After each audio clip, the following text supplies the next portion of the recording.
ઓમ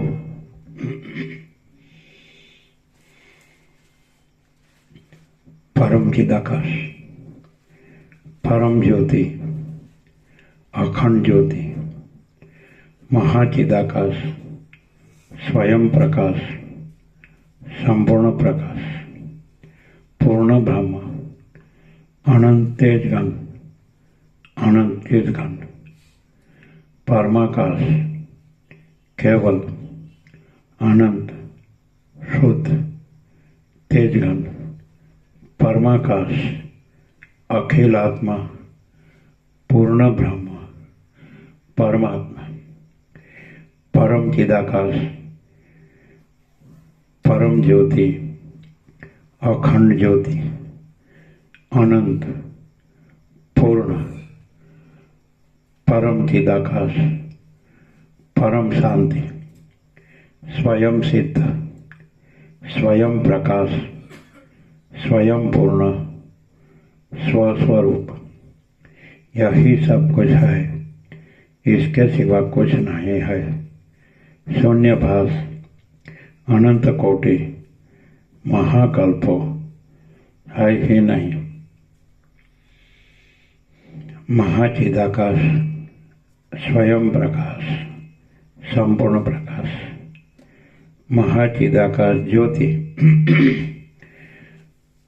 अनंत, अखंड, अवेद, महाचिदाकाश ज्योति, महातत्व, महासामान्य, महाचिदाकाश, स्वसंवेद्य, सहज निर्विकल्प, महाचिदाकाश, परम कैवल्य, परम शांति, परम चिदाकाश, अनंत, पूर्ण, निरपेक्ष, शब्द, अनंत, संपूर्ण, अपरिघ, निर्भ्रांत, निरपेक्ष। वशिष्ठराम उत्पत्ति प्रकरण राउंड 41मो राउंड।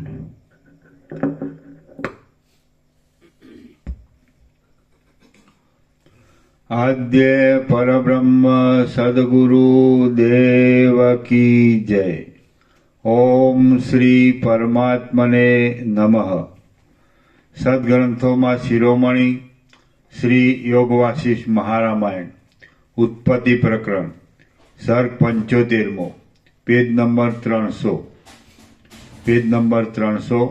सर्ग 75 कर्कटी राक्षी ने पूर्वदेहनी प्राप्ति।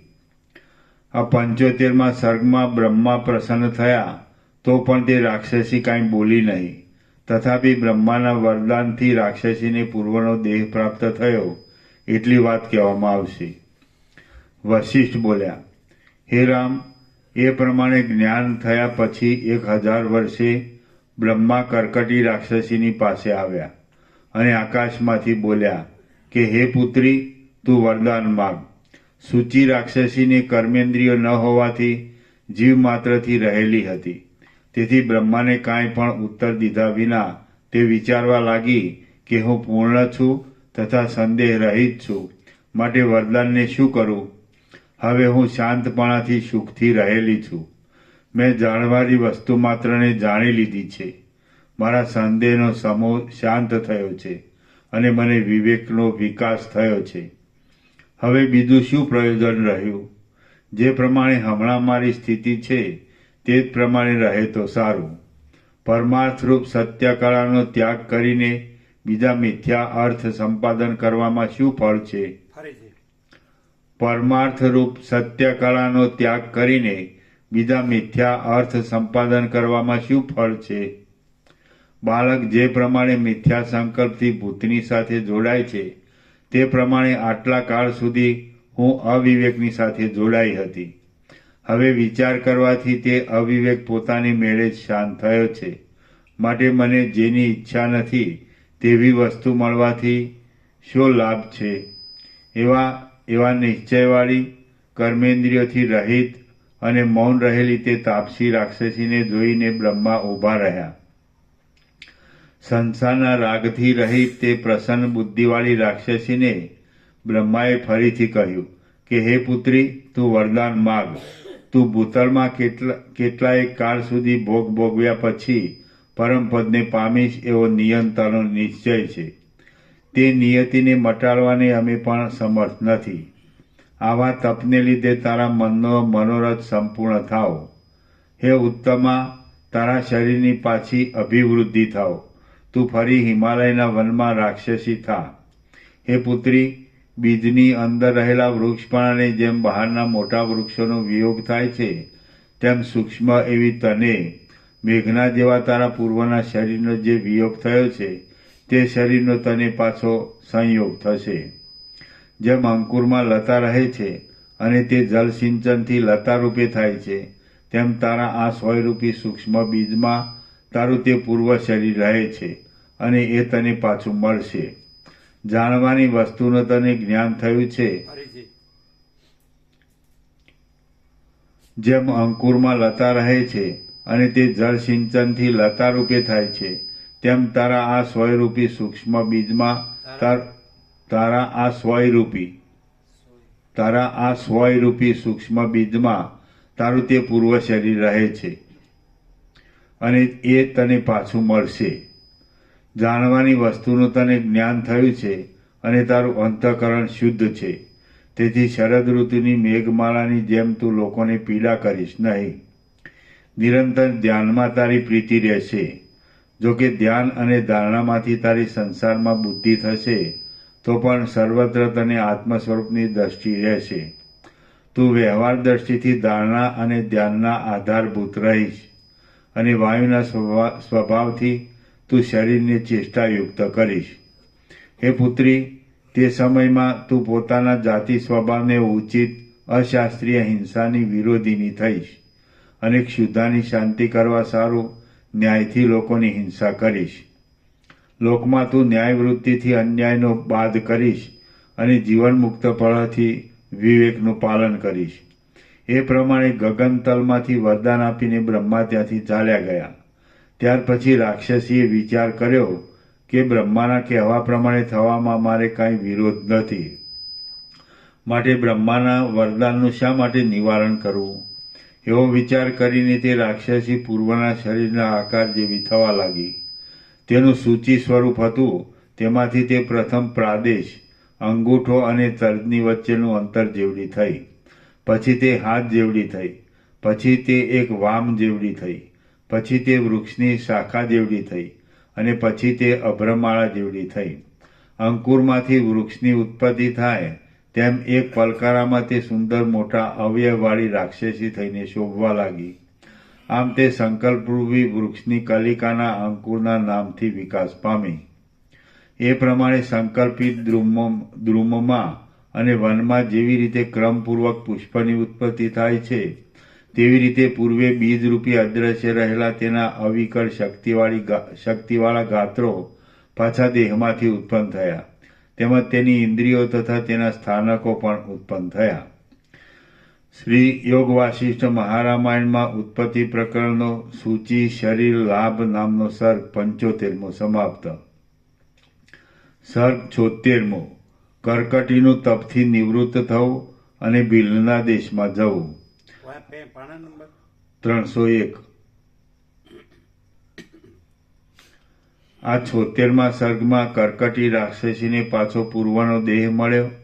ત્યાર પછી સમાધિમાંથી 6 માસે ભૂખ લાગી અને જાગૃત થયા પછી વાયુના વચન સાંભળી તે રાક્ષસી ભીલના દેશમાં ગઈ. તેનું વર્ણન આવશે.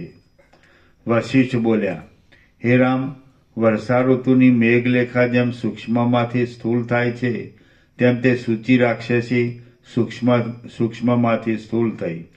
આમ સૂચિ ફરી કર્કટી રાક્ષસી થઈ.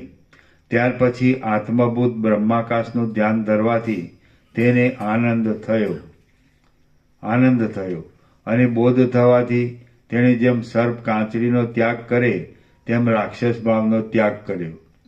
પદ્માસન વાળીને ત્યાં જ તે પરબ્રહ્મનું ધ્યાન ધરવા લાગી અને શુદ્ધ નિષ્પ્રપંચ આત્માનો આશ્રય કરીને પર્વતની જેમ ઊભી રહી. પછી વર્ષા ઋતુમાં મેઘનો નાદ સાંભળી મયુરની સ્ત્રીને જેમ કામદેવ જાગ્રત થાય છે તેમ સમાધિ કર્યા પછી છઠ્ઠે માસે તે સમાધિમાંથી જાગ્રત થઈ. જ્યાં સુધી દેહ છે ત્યાં સુધી દેહનો ભાવ શાંત થતો નથી. તે પ્રમાણે તે રાક્ષસીને સમાધિ વિરામ પામ્યા પછી ક્ષુધા ઉત્પન્ન થઈ. ભૂખ લાગવાથી તેણે વિચાર કર્યો કે હવે મારે શાનો આહાર કરવો? કોઈ પણ પ્રાણીનો અન્યાયથી વધ કરી મારે તેનો આહાર કરવો જોઈએ નહીં. જે આહાર કરવાથી આર્ય લોકો નિંદા કરે કે જે અન્યાયથી મેળવેલો હોય તેવો આહાર કરવા કરતાં મરવું એ વધારે સારું છે.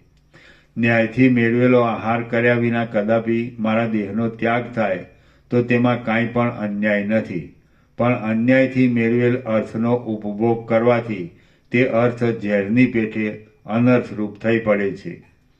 જે ક્રમનો લોકોએ અંગીકાર કર્યો છે તેવા ક્રમનો ત્યાગ કરીને મેળવેલા પદાર્થનું ભોજન કરવામાં ફળ નથી. તેમજ ભોજન કરી જીવન જાળવવામાં મારે કાંઈ ઇષ્ટ નથી. તેમ મરણ થવાથી અનિષ્ટ નથી. હું મનોમાત્ર છું.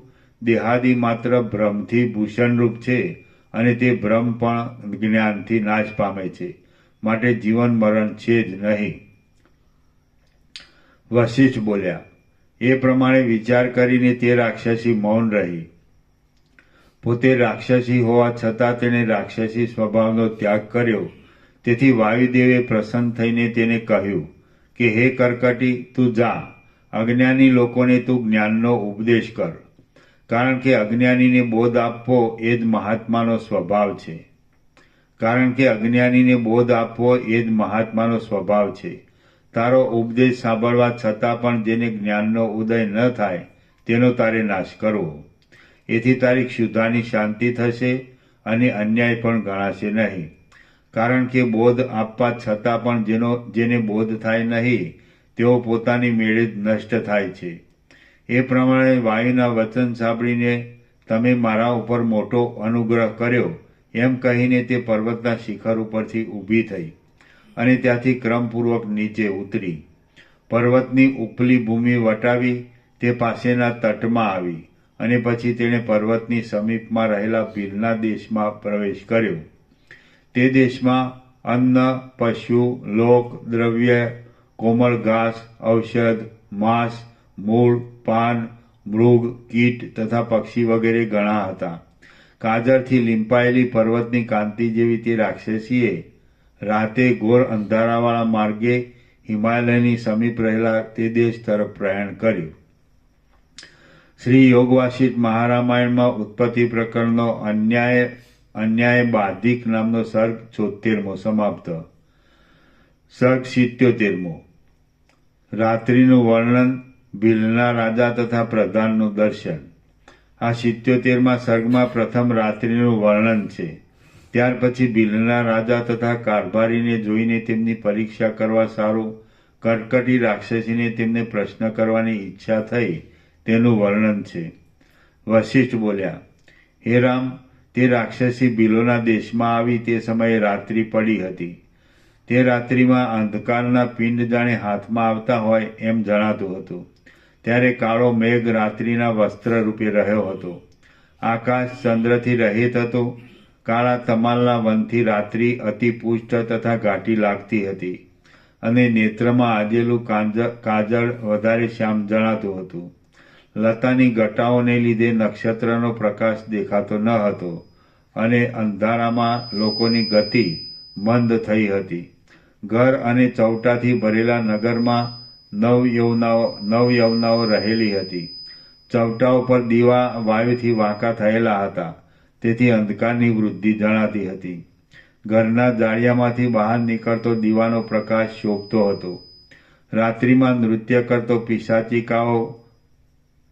કરતો પિશાચિકાઓ કર્કટી રાક્ષસીની સખીઓ હોય તેવી રીતે મૌન વ્રત ધારણ કરીને રહી હતી. મૃગ વગેરે પ્રાણીના સૂઈ ગયેલા સમૂહથી તથા ઝાકળથી રાત્રિ મનોહર લાગતી હતી. મંદ મંદ વાયુના સ્પર્શથી ઝાકળના કણ શોભતા હતા. તળાવમાંના ખાડાના કણ શોભતા હતા. તળાવમાંના ખાડા અને ઝાડના પોલાણ દેડકા તથા કાગડાથી વ્યાપ્ત હતા. અંતઃપુરમાં ક્રીડાના સ્થાનકમાં સ્ત્રી પુરુષના મુખ દેખાતા હતા. જંગલમાં પ્રલયકાળના અગ્નિ જેવા દાવાનળથી ઉજ્જવળતા જણાતી હતી.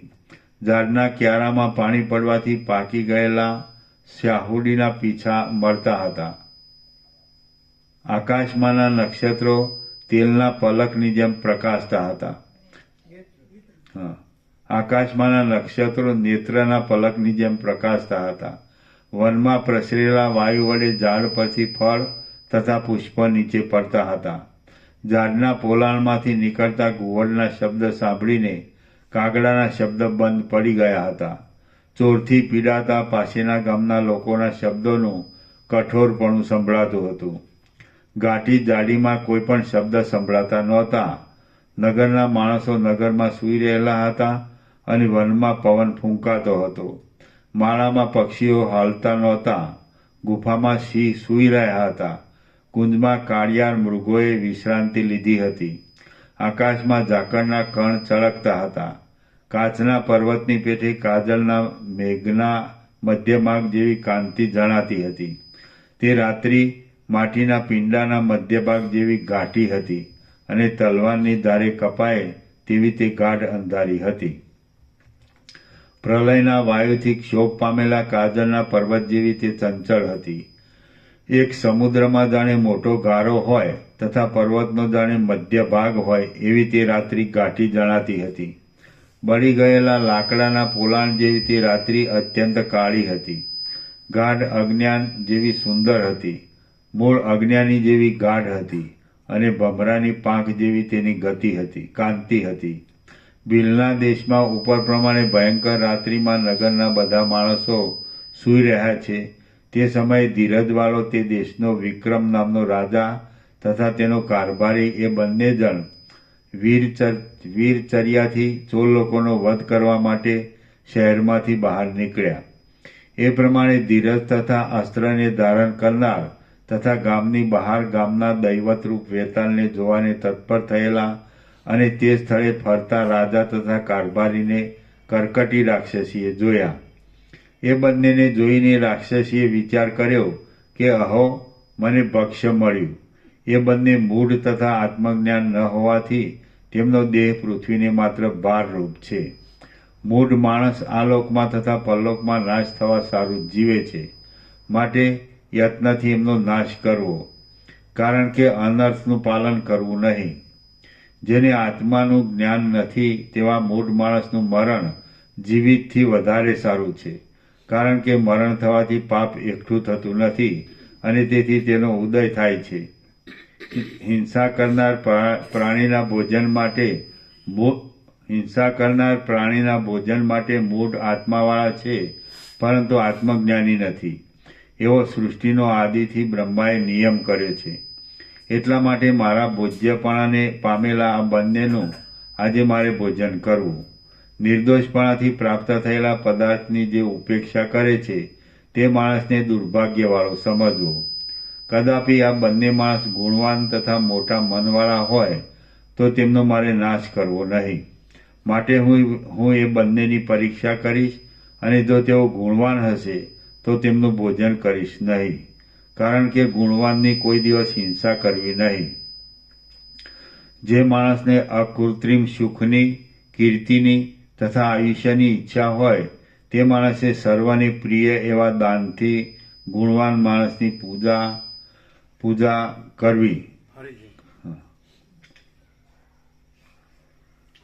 જે માણસને અકૃત્રિમ સુખની, કીર્તિની તથા આયુષ્યની ઈચ્છા હોય તે માણસે સર્વને પ્રિય એવા દાનથી ગુણવાન માણસની પૂજા કરવી.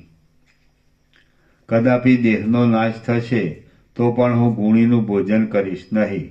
કારણ કે સાધુ પુરુષ જીવવાથી પણ ચિત્તને સુખ આપે છે. આથી પોતાના જીવિતનું દાન કરીને પણ ગુણવાન માણસનું પાલન કરવું. કારણ કે ગુણવાનના સંગરૂપી ઔષધથી મૃત્યુ પણ મિત્રપણાને પામે છે. મારો રાક્ષસ સ્વભાવ છે. મારો રાક્ષસ સ્વભાવ છે, તે છતાં જ્યારે હું ગુણવાન માણસની રક્ષા કરું છું ત્યારે એવો બીજા ગુણ માણસ હોય, ગુણવાન માણસ, ત્યારે મારો રાક્ષસ સ્વભાવ છે, તે છતાં પણ જ્યારે હું ગુણવાન માણસની રક્ષા કરું છું ત્યારે એવો બીજા ગુણી માણસ હોય કે જે ગુણીની રક્ષા કરીને તેને પોતાના હૃદયના હારરૂપ ન કરે. મારો રાક્ષસ સ્વભાવ છે, તે છતાં પણ જ્યારે હું ગુણવાન માણસની રક્ષા કરું છું ત્યારે એવો બીજો ગુણી માણસ હોય, એવું ન હોય, ત્યારે એવો બીજો ગુણી માણસ હોય કે જે ગુણીની રક્ષા કરીને તેને પોતાના હૃદયના હારરૂપ ન કરે. ઉદાર ગુણવાળા જે પુરુષો પૃથ્વીમાં બીજો કયો ગુણી માણસ? હા, એવું હોય. કયો? હા, બીજો કયો ગુણી માણસ હોય કે જે ગુણી માણસનું રક્ષણ કરીને એને પોતાના હારરૂપ ન કરે? બીજો કયો?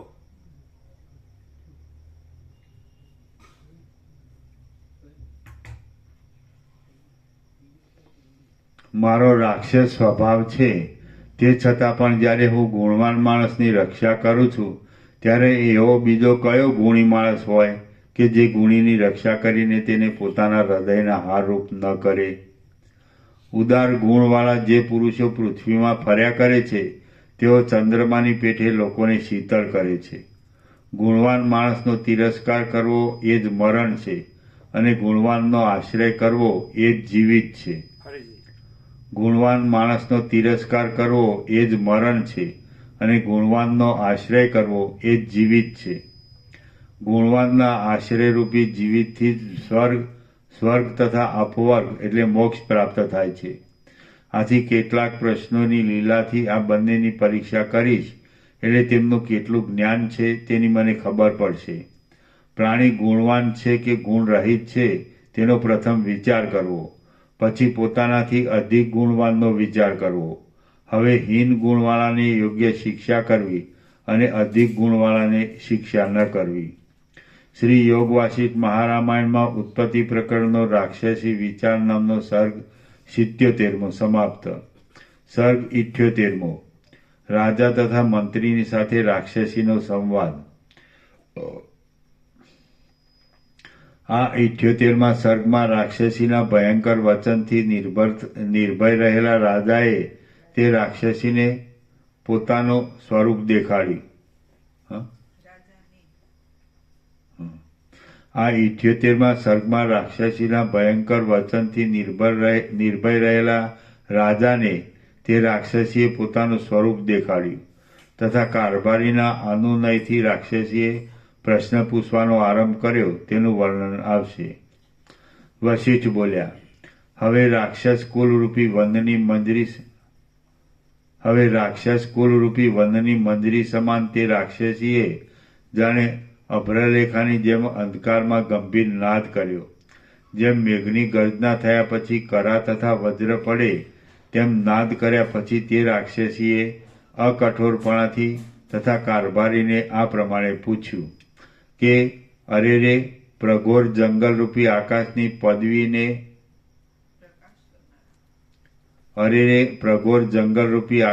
પદવીને પ્રકાશ કરનારા ચંદ્ર અને સૂર્ય, અરે મહામાયારૂપી અજ્ઞાનની આધાર પીઠરૂપી ગુફામાં રહેલા પૃથ્વીમાંના કીડાઓ, તમે કોણ છો? તમે આત્મજ્ઞાની હોવાથી પૂજ્ય બુદ્ધિવાળા છો કે તેમ ન હોવાથી દુર્બુદ્ધિવાળા છો? તમે મારો કોળિયો થવા આવો છો, માટે તમે દુષ્ટ એવા મરણને યોગ્ય છો. રાજા બોલ્યો, અરે ભૂત, તું કોણ છે? ક્યાં છે? તું તારો દેહ દેખાડ. ભ્રમરીના જેવા તારા શબ્દથી કોણ બીવે છે? કાર્યસાધક માણસ પોતાના કાર્યમાં સિંહની પેઠે દોટ મૂકે છે, માટે ક્રોધથી ભયંકર ઉદ્યોગનો ત્યાગ કરી તું તારું પરાક્રમ દેખાડ. હે સુવ્રત, તું શું પ્રાર્થે છે તે કહે, હું તને તે આપીશ. અમને ક્રોધના શબ્દ સંભળાવી તું શા સારું બીવડાવે છે? અથવા શું તને જ ભય છે? તું તારા આકાર અને શબ્દથી અમારી સન્મુખ આવીને ઊભો રહે, કારણ કે દીર્ઘસૂત્રીનો ક્ષય થાય છે, પણ તેનો અર્થ સિદ્ધ થતો નથી. રાજાએ એ પ્રમાણે કહ્યું ત્યારે તે રાક્ષસીએ વિચાર્યું કે રાજાએ મનોહર વચન કહ્યા. પછી તેણે તેમની આગળ પ્રત્યક્ષ થવાને તેમજ તેમની અધીરતા ટાળવા માટે નાદ કર્યો તથા હાસ્ય કર્યું. ત્યાં રાજા તથા કારભારીએ નાદના શબ્દથી દિશાને પૂરનારી તથા અટ્ટહાસ્યને લીધે દાંતની કાંતિથી પોતાના આકારને પ્રકાશ કરનારી તે રાક્ષસીને જોઈ. તે પ્રલયકાળે વાદળામાં વજ્ર જેવા કડાકાથી પીસાઈ ગયેલા પર્વતની ટોચ હોય તેવી જણાતી હતી, અને તે નેત્રરૂપી વીજળીથી તથા બગલી જેવી ચૂડીઓથી આકાશને પ્રકાશિત કરતી હતી. તે અંધારરૂપી એક સમુદ્રમાં વડવાનળની જ્વાળા જેવી જણાતી હતી, અને તેની કાંધ ગર્જના કરતા મેઘની ઘટા જેવી ઘાટી હતી. શબ્દ કરતા દાંતના કચકચારથી તે નિશાચરોનો નાશ કરતી હતી, અને તે કાજર જેવા અંધકારથી આકાશ તથા પૃથ્વીને આધાર સ્તંભ સમાન હતી. વળી તે લીલા વડે શોભતી હતી. તેના કેશ ઊંચા હતા. તેનું અંગ ઘણી નાડીઓવાળું હતું. તેના નેત્ર પીળા હતા, અને પોતે તમોમય હતી. તે યક્ષ, રાક્ષસ તથા પિશાચને પણ અનર્થથી ભય ઉત્પન્ન કરતી હતી. તેના દેહના છિદ્રમાં પ્રવેશ કરતા વાયુથી ભયંકર શબ્દ થતો હતો. તેણે પોતાના મસ્તક ઉપર હળ, મૂછળ, ખાંડણીઓ, ઉંબાડિયું તથા સુપડું રાખેલા હતા. કલ્પના અંતે સ્ફૂર્તિ વીંખાઈ ગયેલી વૈદુર્ય પર્વતના શિખરની ભૂમિ હોય તેવી તે જણાતી હતી. તે હાસ્યથી દેવતાની પણ હિંસા કરનારી જાણે કાળરાત્રિ હોય તેમ દેખાતી હતી.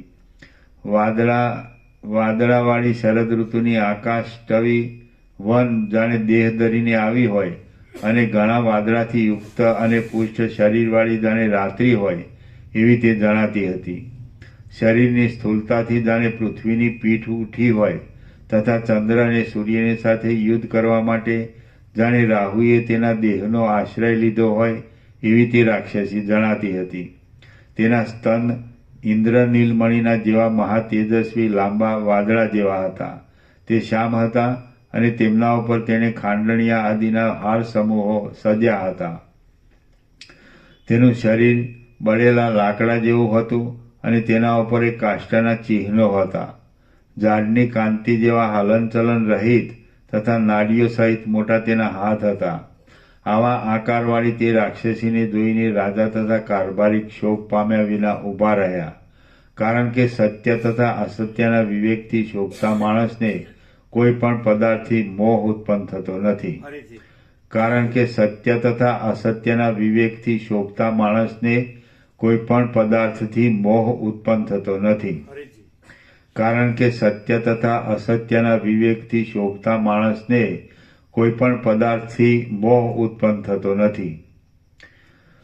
મંત્રી બોલ્યા, હે રાક્ષસી, ઈચ્છિત વસ્તુ સિદ્ધ કરવા માટે તારે આટલો મોટો ક્રોધ કરવાનું કારણ શું?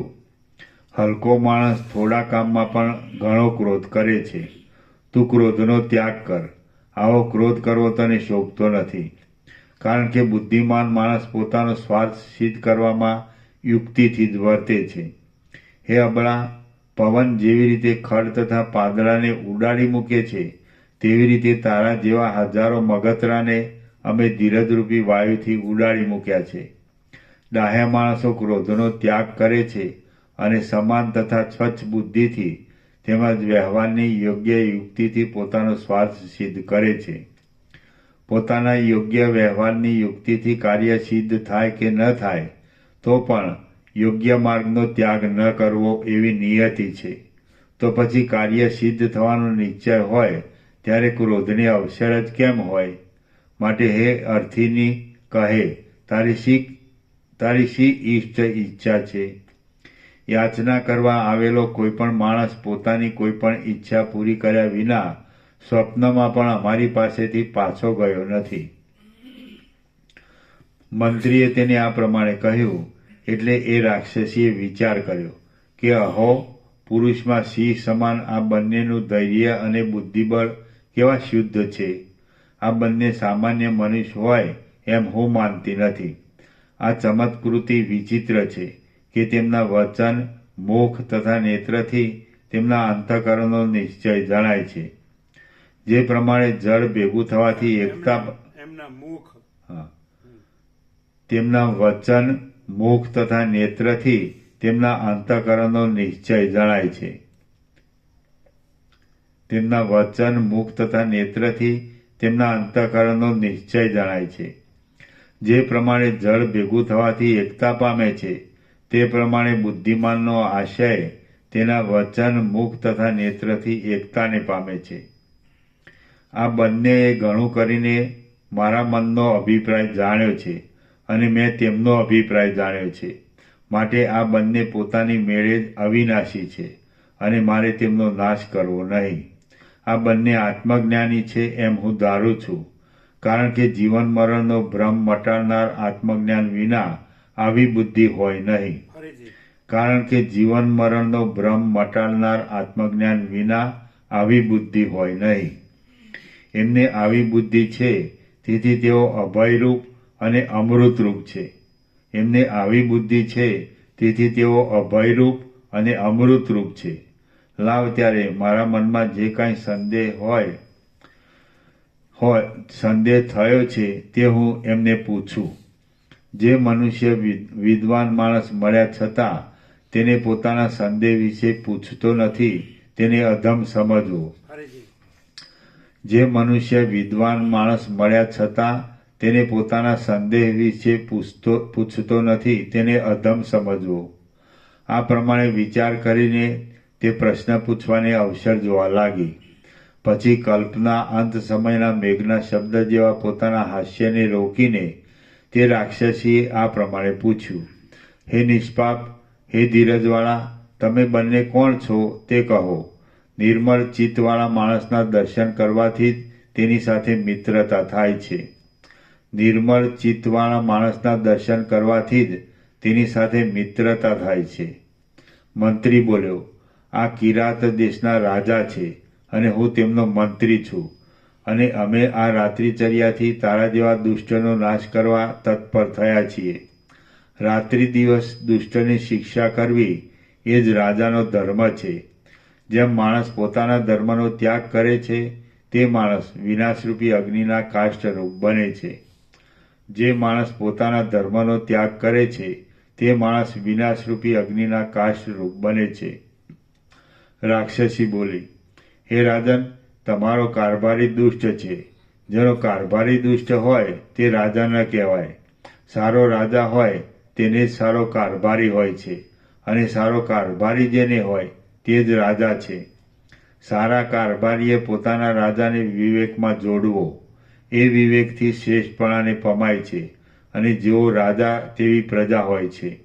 સમસ્ત ગુણના સમૂહમાં અધ્યાત્મ જ્ઞાન એ જ ઉત્તમ ગુણ છે.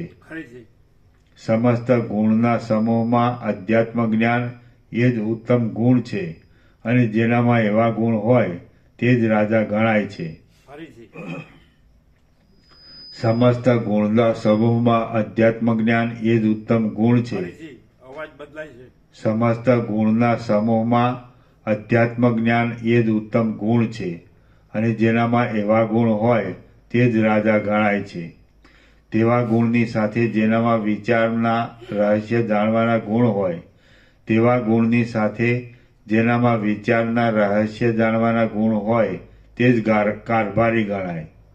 આત્મવિદ્યાથી પ્રભુપણું તથા સમદ્રષ્ટિપણું મળે છે. આત્મવિદ્યાથી પ્રભુપણું તથા સમદ્રષ્ટિપણું મળે છે.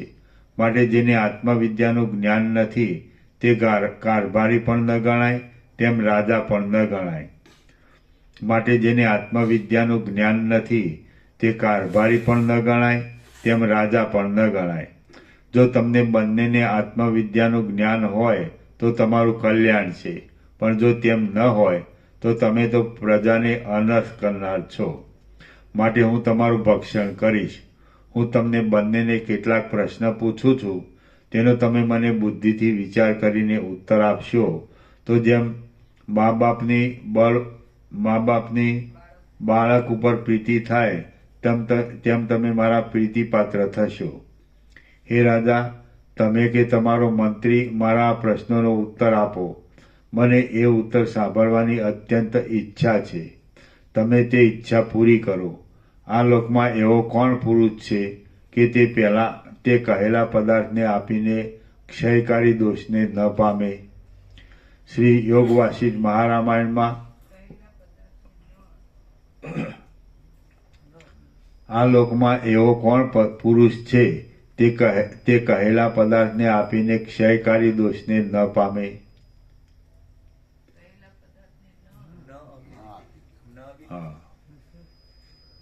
આ લોકમાં એવો કોણ પુરુષ છે તે કહેલા પદાર્થને ન આપીને ક્ષયકારી દોષને ન પામે? શ્રી યોગ વાસિષ્ઠ મહારામાયણમાં ઉત્પત્તિ પ્રકરણનો રાક્ષસી વર્ણન નામનો સર્ગ 78મો સમાપ્ત. સર્ગ 79મો. કર્કટી રાક્ષસીએ રાજાને તથા મંત્રીને પૂછેલા 72 પ્રશ્નો. આ 79માં સર્ગમાં જે માણસને આત્મજ્ઞાન નથી તેવા માણસને વજ્ર સમાન લાગે તેવા તથા જ્ઞાનવાનને મનોહર લાગે તેવા 72 પ્રશ્નો કર્કટી રાક્ષસીએ રાજાને પૂછ્યા. વશિષ્ઠ બોલ્યા, હે રામ, રાક્ષસીએ એ પ્રમાણે કહ્યું ત્યારે રાજાએ કહ્યું, પૂછો. એટલે તે રાક્ષસીએ પ્રશ્ન પૂછવાનો પ્રારંભ કર્યો. હું તમને તે પ્રશ્નો કહું છું તે તમે સાંભળો. રાક્ષસી બોલી, 1. સમુદ્રમાં જેવી રીતે લાખો બુદબુદ થાય છે અને લય પામે છે તેવી રીતે જેની અંદર લાખો બ્રહ્માંડનો લય થાય છે તેવો અનેક સંખ્યાવાળો કયો એક અણુ છે? 2. કઈ એક વસ્તુમાં આકાશ તથા અનાકાશ એ બંને છે? 3. કિંચિત છે તે ન કિંચિત કેમ થાય? એમાં કાંઈ પણ નથી અને કાંઈક છે એવી કઈ વસ્તુ છે? 4. ત્વમ પદમાં અહમ પદ કેમ આવે? 5. અહમ પદમાં ત્વમ પદ કેમ આવે? 6. ચાલતા છતાં કોણ ચાલતો નથી? 7. સ્થિર ઊભો રહેતો નથી તે છતાં કોણ સ્થિર ઊભો રહે છે? 8. ચૈતન્ય તથા જડ એ બંને વિરુદ્ધ કર્મ કયા એક પદાર્થમાં છે? એમાં ચૈતન્ય છતાં પાષાણ જેવો ઘનરૂપ કયો પદાર્થ છે? 6. ચૈતન્યરૂપી આકાશમાં વિચિત્રતા કરનાર કોણ છે? પછી 8 પછી 9. ચૈતન્યરૂપી આકાશમાં વિચિત્રતા કરનાર કોણ છે? 10. અગ્નિપણાનો ત્યાગ ન કરે અને દાહ ન કરે એવો કયો અગ્નિ છે? 11. હે રાજન, અગ્નિ ન હોય તેમાંથી અગ્નિ કેમ ઉત્પન્ન થાય? 12. ચંદ્ર, સૂર્ય, અગ્નિ અને તારા વિના અવિનાશી પ્રકાશ કોનો છે? 13. એવી કઈ વસ્તુ છે કે જે નેત્રથી ન દેખાય અને સર્વ પ્રકાશને ઉત્પન્ન કરે? 14. એવો કયો ઉત્તમ પ્રકાશ છે કે જે લતા, ગુલ્મ, અંકુર, જાત્યંત તથા નેત્ર ન હોય તેવા બીજાનો પણ પ્રકાશ કરે છે? 15. આકાશ વગેરે પંચમહાભૂતોને ઉત્પન્ન કરનાર કોણ છે? 16. સત્તાને સત્તા આપનાર કોણ છે? 17. એવો કયો ભંડાર છે કે જેમાં જગતરૂપી રત્ન છે? 18. એવો કયો મણિ છે કે જેમાં જગતરૂપી કોષ રહેલો છે? 19. એવો કયો અણુ છે કે જે અંધકારનો પ્રકાશ કરે છે? 20. છે અને નથી એવો કયો અણુ છે? 21. દૂર છતાં દૂર નથી એવો કયો અણુ છે? 22. એવું શું છે કે જે અણુ છતાં પર્વતરૂપ છે? 23. એક નિમેષનો કાળ એક કલ્પનો કેમ ગણાય? 24. એક કલ્પ નિમેષ કેમ ગણાય? 25. પ્રત્યક્ષ છતાં અસતરૂપ એવું શું છે? 26. ચેતન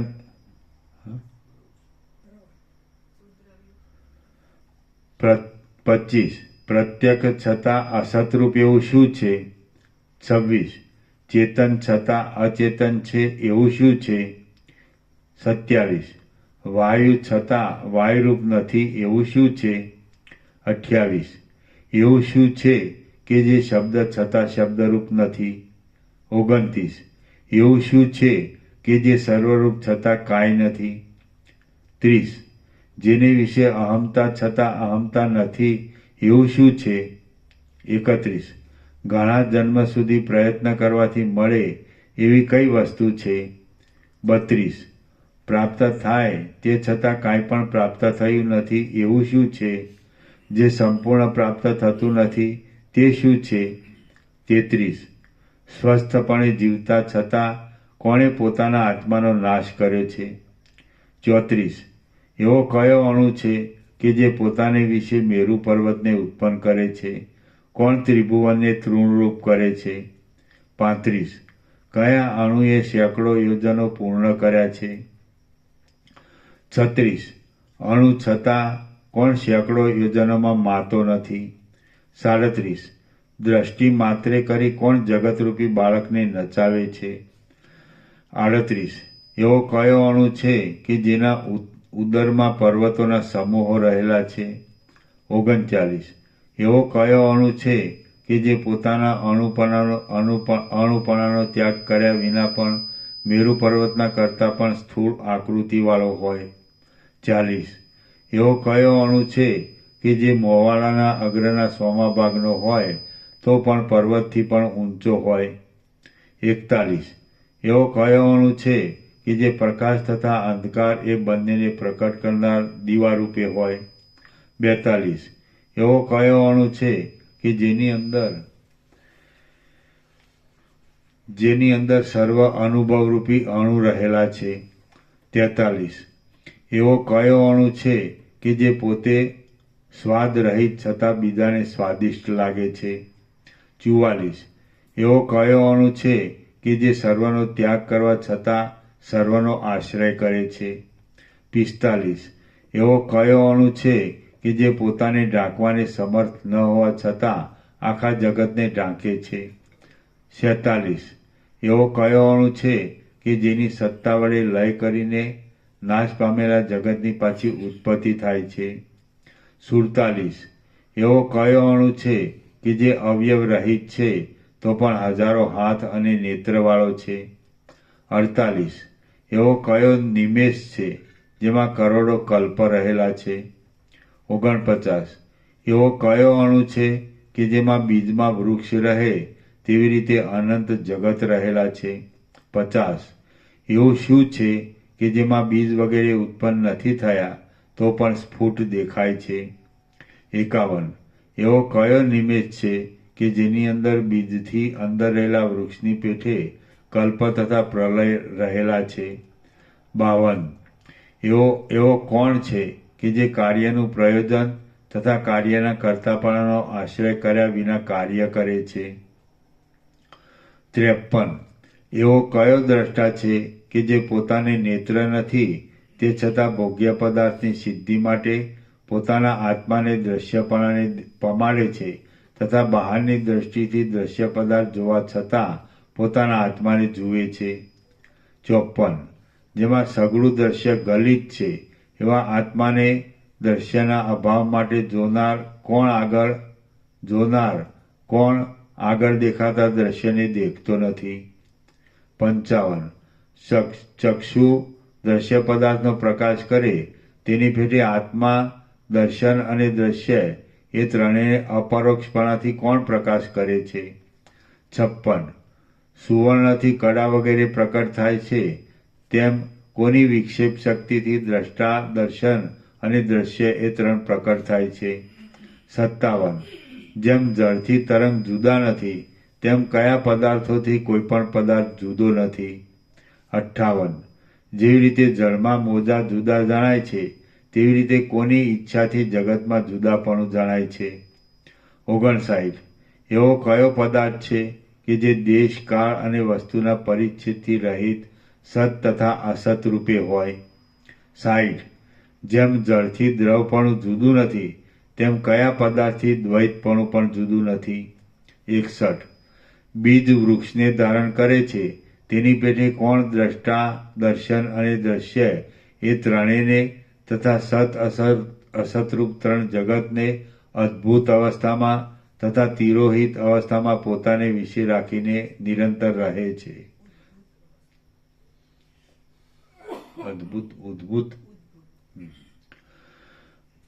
61. બીજ વૃક્ષને ધારણ કરે છે તેની પેઠે કોણ દ્રષ્ટા, દર્શન અને દ્રશ્ય એ ત્રણને તથા સત અસતરૂપ ત્રણ જગતને ઉદ્ભુત અવસ્થામાં તથા તિરોહિત અવસ્થામાં પોતાને વિશે રાખીને નિરંતર રહે છે. 62. ભૂત, ભવિષ્ય અને વર્તમાનમાં ભ્રમરૂપી મોટું જગત કોને વિશે રહેલું છે? 63. બીજમાં વૃક્ષ રહે તેવી રીતે કોની અંદર જગત રહેલું છે? 64. બીજ ઝાડપણાથી ઉદય પામે છે તથા ઝાડ બીજપણાથી ઉદય પામે છે તેવી રીતે પોતાના રૂપનો ત્યાગ કર્યા વિના કોણ ઉદય વિના પણ ઉદય થાય છે? 65. હે રાજન, એવું શું છે કે જેની અપેક્ષાથી કમળતંતુ પણ મેરુના જેવો દ્રઢ હોય? 67. એવો કયો દ્રઢ તંતુ છે કે જેની અંદર કરોડો મેરુ તથા મંદર પર્વતો રહેલા છે? 67. આ અનેક ચેતનોથી ભરેલું જગત કોનાથી વ્યાપી રહેલું છે? 68. તમે કોના આધારથી જગતમાં વ્યવહાર કરો છો? 69. કોના આધારથી તમે જેનો વધ કરવો જોઈએ તેનો વધ કરો છો? 70. કોના આધારથી તમે જગતનું પાલન કરો છો? 71. એવું શું છે કે જેના દર્શનથી તમારો અભાવ છે? 72. એવું શું છે કે જેના દર્શનથી તમે સદા તદ્રુપ જ થાઓ છો? એટલા પ્રશ્નોને શાંતિ થવા માટે તમે ઉત્તર આપો. આત્માકાર વૃત્તિને આવરણ રૂપે રહેલા આ મારા સંશયને તમે દૂર કરો. જે માણસની પાસેથી મૂળ સહિત સંશય નથી મળતો તે માણસ પંડિતની ગણતરીમાં આવતો નથી. જો મારા આ સંશયને તમે મટાડશો નહીં તો તમે તરત રાક્ષસના જઠરરૂપી અગ્નિના કાષ્ઠરૂપ થઈ પડશો અને તમારા બંનેનો નાશ કર્યા પછી હું તમારા આખા દેશને ગળી જઈશ. જો તમે પ્રશ્નનો ઉત્તર આપશો તો તમે સારા રાજા થશો એમ હું માનીશ, અને તમે ઉત્તર નહીં આપો તો મૂર્ખપણાથી ક્ષય પામશો. એ પ્રમાણે વિપુલ અને ગંભીર મેઘનાદના જેવી વાણી બોલનાર તે રાક્ષસી એટલું કહી ચૂપ રહી. બહારથી તે ભયંકર આકૃતિવાળી હતી તો પણ તે અંતઃકરણથી શુદ્ધ શરદ ઋતુના નિર્મળ વાદળા જેવી શાંત હતી. શ્રી યોગ વાસિષ્ઠ મહારામાયણમાં ઉત્પત્તિ પ્રકરણનો રાક્ષસી પ્રશ્ન નામનો સર્ગ 79મો સમાપ્ત. સર્ગ 80મો. મંત્રીએ પ્રશ્નોના ઉત્તર આપ્યા. આ 80મા સર્ગમાં મંત્રીએ સૂક્ષ્મ ઉત્પત્તિથી રાક્ષસીના પ્રશ્નનો ક્રમ કૌંસમાં એક પછી એકનો ઉત્તર આપવાથી તથા વ્યુત્ક્રમથી એક પછી એકનો ઉત્તર ન દેતા વચમાં છૂટક ઉત્તર આપવાથી યથાયોગ્ય ઉત્તર આપ્યો એ કહેવામાં આવશે. વશિષ્ઠ બોલ્યા, હે રામ, એ પ્રમાણે મહાઅરણ્ય વિશે મહારાત્રિમાં મહારાક્ષસીએ મહાપ્રશ્ન પૂછ્યા. વશિષ્ઠ બોલ્યા, હે રામ, એ પ્રમાણે મહાઅરણ્ય વિશે મહારાત્રિમાં મહારાક્ષસીએ મહાપ્રશ્ન પૂછ્યા. ત્યારે રાજાના મહામંત્રીએ નીચે પ્રમાણે ઉત્તર દીધો. મંત્રી બોલ્યો, હે મેઘની કાંતિ જેવી રાક્ષસી, જે પ્રમાણે કેસરી સિંહ મદોન્મત હાથીનું ભેદન કરે છે તે પ્રમાણે હું તારા પ્રશ્નનું ભેદન કરું છું, તે તું સાંભળ. હે કમલાક્ષી, પ્રશ્ન જાણનારને યોગ્ય એવા વચનની આ યુક્તિથી ત્યાં ઉપરના સઘળા પ્રશ્નોના કેવળ પરમાત્મા જ કહેલા છે. હે કમલાક્ષી, પ્રશ્ન જાણનારને યોગ્ય એવા વચનથી આ યુક્તિથી ત્યાં ઉપરના સઘળા પ્રશ્નોમાં કેવળ પરમાત્મા જ કહેલા છે. કૌંસમાં તો પણ બધા પ્રશ્ન તેમાં ઘટાવીને ઉત્તર આપું છું, તે તું સાંભળ. 1. પ્રથમના પ્રશ્નથી એના નીચે ટાંચ છે. આ સર્ગમાં દરેક ઠેકાણે પહેલો ઉત્તરના આરંભનો એક ઉત્તરના ક્રમનો અંક. આ સર્ગમાં દરેક ઠેકાણે પહેલો અંક ઉત્તરના ક્રમનો છે તથા બીજો ઉત્તરના છેવટનો અંક રાક્ષસીના પ્રશ્નના ક્રમનો 79માં સર્ગ પ્રમાણે છે. પ્રથમના પ્રશ્નથી ઘણા ખરા પ્રશ્નમાં અણુ શબ્દ આવેલો છે. તેનો અભિપ્રાય એવો છે કે જેનું કોઈથી વર્ણન થતું નથી, જે અગમ્ય છે તથા 5 ઇન્દ્રિય અને છઠ્ઠા મનથી જણાય છે. તે ચૈતન્યરૂપી અણુ આકાશથી પણ સૂક્ષ્મ છે. બીજમાં જેવી રીતે ઝાડની સત્તા રહેલી છે.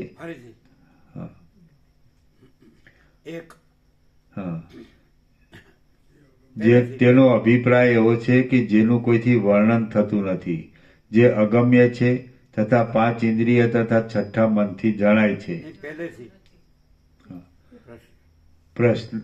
પ્રથમના પ્રશ્નથી ઘણા ખરા પ્રશ્નમાં અણુ શબ્દ આવેલો છે.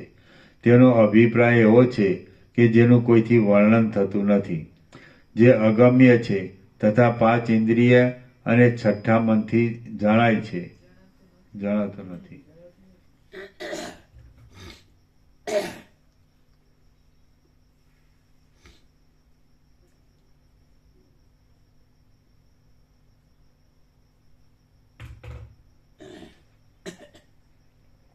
જે અગમ્ય છે તથા 5 ઇન્દ્રિય અને છઠ્ઠા મનથી જણાતો નથી, તે ચૈતન્યરૂપી અણુ આકાશથી પણ સૂક્ષ્મ છે. બીજમાં જેવી રીતે ઝાડની સત્તા રહેલી છે તથા એક બીજમાં જેમ હજારો ઝાડ રહેલા છે, તેમ તે પરમ ચૈતન્યરૂપી અણુમાં હજારો સત તથા અસત બ્રહ્માંડ રહેલા છે. તેની નીચે ટાંચ છે. આ પહેલા ઉત્તરમાં 49માં પ્રશ્નનો ઉત્તર આવી જાય છે તથા 81મા સર્ગની 22મી કલમમાં પણ તેનો ઉત્તર છે. 2. સર્વ વસ્તુની સત્તા અનુભવની સત્તાને અધીન છે, માટે તે મુખ્ય સત્તાને બીજાને અધીનપણું માનવાથી અનવસ્થા થાય. માટે સ્વતઃ સિદ્ધ સત્તાના અનુભવથી જ સર્વ ભાવને સત્તા મળે છે.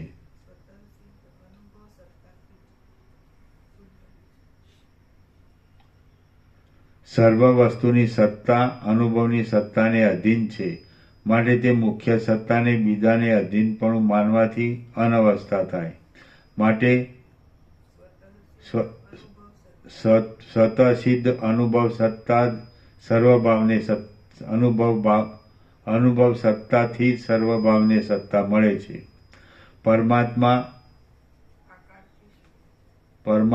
પરમાત્મા આકારથી શૂન્ય છે, માટે તે આકાશરૂપ છે, અને આકાશ જળ છે તથા પરમાત્મા ચૈતન્યરૂપ છે, માટે અનાકાશ પણ પરમાત્મા છે.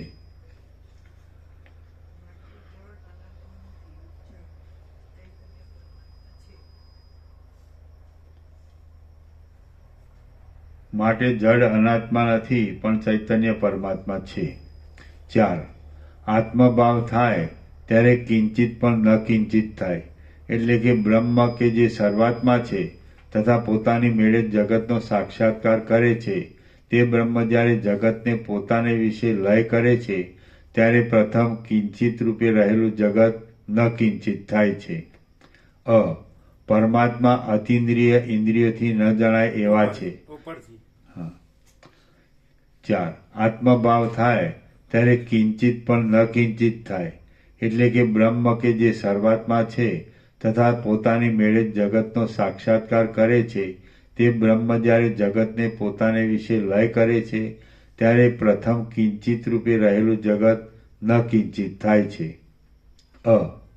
પરમાત્મા અતિન્દ્રિય ઇન્દ્રિયોથી ન જણાય એવા છે, માટે તે કાંઈ નથી અને તે જ પરમાત્મા અનંત અણુરૂપ છે, માટે કંઈક છે. 5.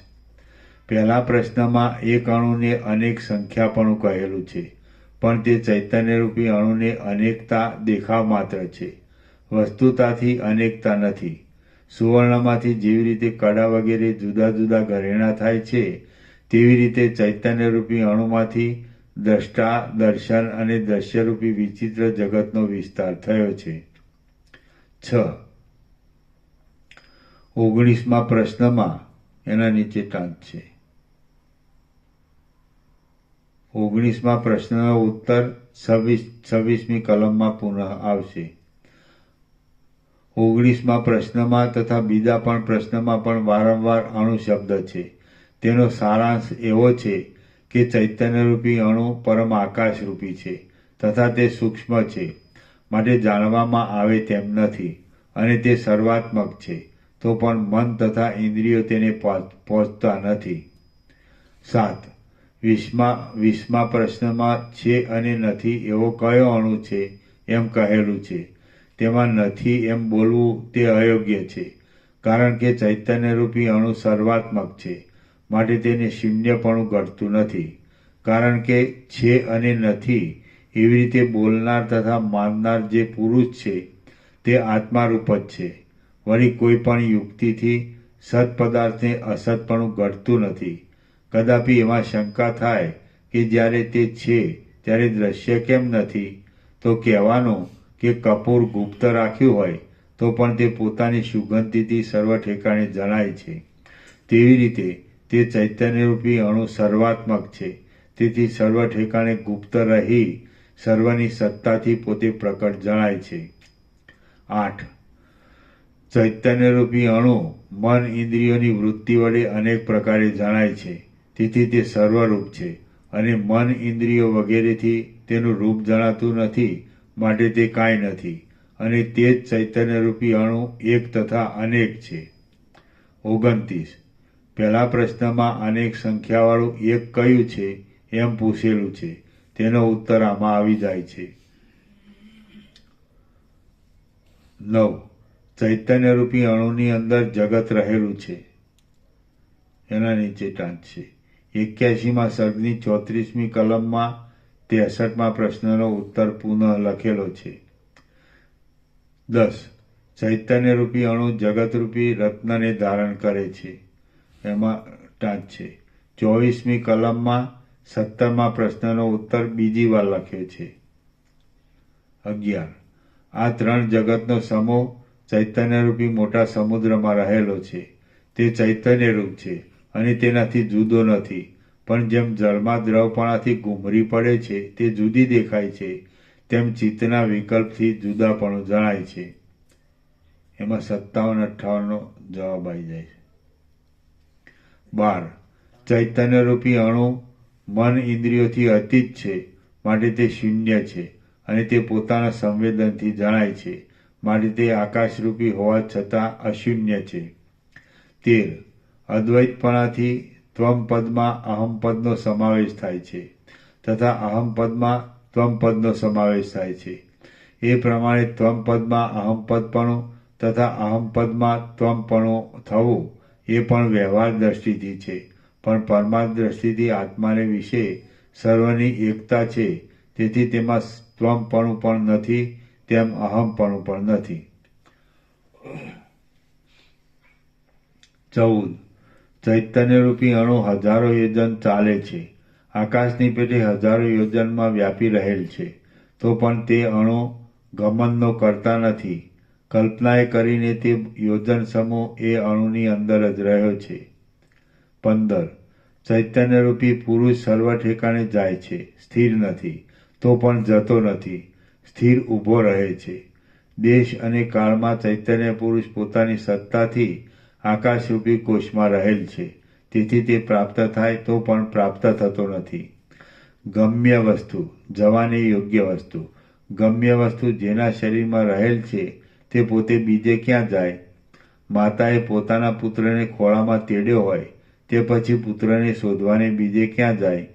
તેવી રીતે પરમાત્માની સૃષ્ટિ રહે ત્યાં સુધી અક્ષય રહે એવો ગમ્ય મહાદેશ જે પરમાત્માની અંદર રહેલો છે, તે પરમાત્મા કયે પ્રકારે અને ક્યાં જાય? ઘડાને એક દેશમાંથી બીજા દેશમાં લઈ જવામાં આવે છે તો ઘડો જાય છે, પણ આકાશ જતું નથી. ત્યારે ઘટની અપેક્ષાથી ઘટાકાશ ગયું એવી પ્રતીતિ થાય છે, પણ ઘટનું મુખ બંધ કરવાથી ઘટાકાશનું પણ જવું આવવું થતું નથી. તે જ પ્રમાણે આત્મા સર્વ ઠેકાણે જાય છે તથા જતો નથી. 16. આત્માના તદ્રૂપપણાનો અધ્યાસ થવાથી જ્યારે જડરૂપ દેહ ચૈતન્યપણાનો તથા જડપણાનો અંતઃકરણમાં અનુભવ કરે છે, ત્યારે તે અનુભવ કરનારામાં ચેતનપણું તથા જડપણું એ બંને વિરુદ્ધ ધર્મ રહેલા છે. હે રાક્ષસી, પારમાર્થિક આત્માનું જે સ્વરૂપ છે તે જ ચૈતન્ય ઘન છે. 17. આદિ તથા અંતથી રહિત એવા પરમ આકાશમાં ચૈતન્યરૂપી પરમાત્માએ વિચિત્ર 3 જગતરૂપી ચિત્ર રચેલ છે. 18. આત્માની સત્તાથી જ અગ્નિમાં સત્તા રહી છે અને તે આત્માની સત્તા જ સર્વ ઠેકાણે રહી છે. અગ્નિની પેઠે સર્વ ઠેકાણે તેનો પ્રકાશ છે તો પણ તે દાહ કરે તેમ નથી. 19. ચેતનરૂપી આત્માનો આકાર ઝળહળતા અગ્નિના જેવો છે અને તે આકાશથી પણ નિર્મળ છે. એ પ્રકાશ જ અગ્નિની ઉત્પત્તિ છે. 20. આત્માનો પ્રકાશ ચંદ્ર, સૂર્ય તથા અગ્નિનો પણ પ્રકાશ કરનાર છે અને તે મહાકલ્પના જળથી પણ નાશ પામતો નથી. 21. અનુભવરૂપી આત્મા હૃદયરૂપી મંદિરના દીપક રૂપ છે, સર્વ સત્તા આપનાર છે અને અનંત છે. તે પરમ પ્રકાશક કહેવાયો છે અને તે નેત્રથી દેખાય તેમ નથી. તે આત્મા સ્વયં પ્રકાશ છે અને માણસ માત્રને અહંતાનો પ્રકાશ પણ આત્માથી થાય છે. કોઈ પણ માણસ અંધારામાં ઊભો હોય તેને તું ક્યાં છે એમ પૂછવાથી તે સ્થળે પ્રકાશ નથી તો પણ અંતરમાં પ્રકાશ હોવાથી હું અહીં છું એમ તે ઉત્તર આપે છે. એ પ્રમાણે પોતાના દેહ ઇન્દ્રિયોના વિષયમાં દ્રશ્ય ચમત્કૃતિ પણ સર્વના અનુભવથી સિદ્ધ છે. 22. અનુભવરૂપી આત્માનો જે પ્રકાશ છે તે લતા, ગુલ્મ, અંકુર તથા નેત્ર વિનાના પદાર્થને પોષણ કરનાર છે તથા તેનો સાક્ષી છે. 23. વ્યવહાર દ્રષ્ટિથી વિચાર કરતા કાળ, આકાશ, ક્રિયા, સત્તા તથા જગત એ બધું ચિત્ત અણુના સંવેદનને વિશે રહેલ છે તથા તેના સ્વામી, કર્તા તથા ભોગતા પણ તે જ છે. પરમાર્થ દ્રષ્ટિથી વિચાર કરતા તે કરતા પણ નથી તેમ ભોગતા પણ નથી. 24. અણુપણાનો ત્યાગ ન કરનાર તે ચિત્ત અણુ તથા જગતરૂપી રત્નનો સંપુટ ઉત્પન્ન કરે છે. એના નીચે ટાંચ છે. 17મા પ્રશ્નનો ઉત્તર 10મી કલમમાં પણ લખ્યો છે. 25. એ કેવળ પરમાત્મામાં પ્રમાણ, પ્રમેય અને પ્રમાતારૂપી જગત નથી. તે જ પરમાત્મા જ્યારે સર્વ જગતને વિશે સર્વત્ર સ્ફુરે છે ત્યારે એ જગતરૂપી સંપુટમાં પરમાત્મા જ પરમ મણિ છે. 26. ચિત્ત અણુનો દુઃખે કરીને પણ બોધ થતો નથી માટે તે તમરૂપ છે અને ચૈતન્યરૂપ છે તેથી પ્રકાશ કરતા પણ છે. એના નીચે ટાંચ છે. 19મા પ્રશ્નનો સંક્ષિપ્ત ઉત્તર 6ઠ્ઠી કલમમાં આવી ગયો છે. 27. ચિત્ત અણુ સંવેદનરૂપ છે માટે તે છે અને ઇન્દ્રિયો તેને પહોંચતી નથી માટે તે નથી. 28. ચિત્ત અણુની ઇન્દ્રિયોથી પ્રાપ્તિ થતી નથી માટે તે દૂર છે તથા ચૈતન્યરૂપ છે તેથી તે સમીપ પણ છે. 29. ચિત્ત અણુ પોતે અણુરૂપ છે અને તે સર્વના સંવેદનરૂપ છે માટે અણુ છતાં પર્વતરૂપ છે. જે આ જગત જોવામાં આવે છે તે માત્ર સંવેદનરૂપ છે પણ સત્ય નથી. તેમજ પર્વત વગેરે પણ સત્ય નથી. તેથી સંવેદનને લીધે અણુમાં પણ મેરુપણું ઘટે છે. 30. જે કાળમાં એક નિમેષ એટલે પલકારાનો અનુભવ થાય છે તેને નિમેષ માનવો તથા જેમાં કલ્પનો અનુભવ થાય છે તેને કલ્પ માનવો. અનેક યોજનમાં પથરાયેલું મહાનગર પણ જેમ માણસના મનમાં રહે છે તેવી રીતે કલ્પક્રિયાનો વિલાસ પણ નિમેષરૂપ જણાય છે. જે પ્રમાણે મોટા શહેરની સમગ્ર રચના એક નાના દર્પણમાં જોવામાં આવે છે તે પ્રમાણે એક નિમેષમાં પણ કલ્પનો અનુભવ થવા સંભવ છે. આમ જ્યારે એક અણુમાં પણ ભ્રમથી નિમેષ, કલ્પ, પર્વત, પાણીનું પૂર તથા કરોડો યોજન રહેલ છે ત્યારે તેમાં એકપણું થતા દ્વૈતપણું કેમ ઘટે? સ્વપ્નમાં જેવી રીતે એક ક્ષણમાં સત્ય તથા અસત્યનો અનુભવ થાય છે તેવી રીતે મેં પ્રથમ આવી રીતે કરેલું છે એવી બુદ્ધિનો ઉદય થાય છે. માણસને દુઃખના વખતમાં થોડો કાળ લાંબો થઈ પડે છે તથા સુખના વખતમાં લાંબો કાળ પણ થોડો લાગે છે. હરિશ્ચંદ્ર રાજાને દુઃખના વખતમાં એક રાત્રિમાં 12 વર્ષનો અનુભવ થયો હતો. સુવર્ણમાંથી કડા તથા કુંડળ થાય છે તેમ માણસના અંતઃકરણમાં સાચો અથવા ખોટો જેવો નિશ્ચય થાય છે તેવો ચૈતન્યમાં પ્રકાશ પામે છે. પણ ખરું જોતા નિમેષ પણ નથી, કલ્પ પણ નથી, દૂર પણ નથી, તેમ અદૂર પણ નથી. માત્ર અન્ય વસ્તુની પેઠે ચિત્ત અણુની પ્રતિભા રહેલી છે. માટે અન્ય વસ્તુની પેઠે ચિત્ત અણુની પ્રતિભા રહેલી છે. પ્રકાશ તથા અંધકાર, દૂર તથા અદૂર અને ક્ષણ તથા કલ્પ એ સર્વ ચૈતન્યરૂપ છે. માટે તેમાં કાંઈ પણ ભેદ નથી. 31. ચૈતન્યરૂપી અણુ ઇન્દ્રિયોના સારરૂપ છે. માટે તે પ્રત્યક્ષ છે અને ઇન્દ્રિયો તેને પહોંચતી નથી. માટે તે અપ્રત્યક્ષ છે. તેમજ પ્રત્યક્ષ, અનુમાન, ઉપમાન તથા શબ્દ એ 4 પ્રમાણથી ચિત્ત અણુમાં દ્રશ્યપણાનો ઉદય થાય છે. માટે તે પ્રત્યક્ષ છે. જ્યાં સુધી સુવર્ણમાં કડા તથા કુંડળનું સંવેદન છે ત્યાં સુધી તેમાં સુવર્ણપણું નથી. તેમજ જ્યાં સુધી દ્રશ્યપણું છે ત્યાં સુધી વાસ્તવિક રીતે ચૈતન્યનું એક રસપણું નથી. જેમ કડા તથા કુંડળપણાની બુદ્ધિ મટી જાય છે ત્યારે તે કેવળ સુવર્ણ છે, તેમજ જ્યારે દ્રશ્યપણાની બુદ્ધિ મટી જાય છે ત્યાર પછી કેવળ નિર્મળ તથા શુદ્ધ પરબ્રહ્મ જ દેખાય છે. વળી ચૈતન્યરૂપી અણુ સર્વરૂપ છે. માટે તે સદરૂપ છે તથા દુર્લક્ષ્ય હોવાને લીધે તે અસતરૂપ પણ છે. 32. ચિત્ત અણુમાં ચેતન ધર્મ હોવાથી તે ચેતનરૂપ છે તથા ચૈત્યપણાના અભાવથી તે અચેતનરૂપ પણ છે. જેનો આત્મા ચિત્તનો ચમત્કાર માત્ર છે, જે ચિત્તની પ્રતિભારૂપ છે અને જે પવનથી હાલતા વૃક્ષ જેવું અત્યંત અસત છે, તે આ જગતમાં ચિત્ત અને ચૈત્યરૂપ દ્વૈત જગતની કલ્પના ક્યાંથી હોય?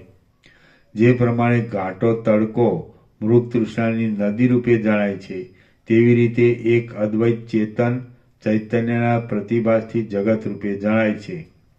સૂર્યના કિરણથી આકાશમાં સૂક્ષ્મ પદાર્થ જોવામાં આવે છે, તેમાં અસ્થિતા તથા નાસ્તિતા એ બંને રહેલ છે.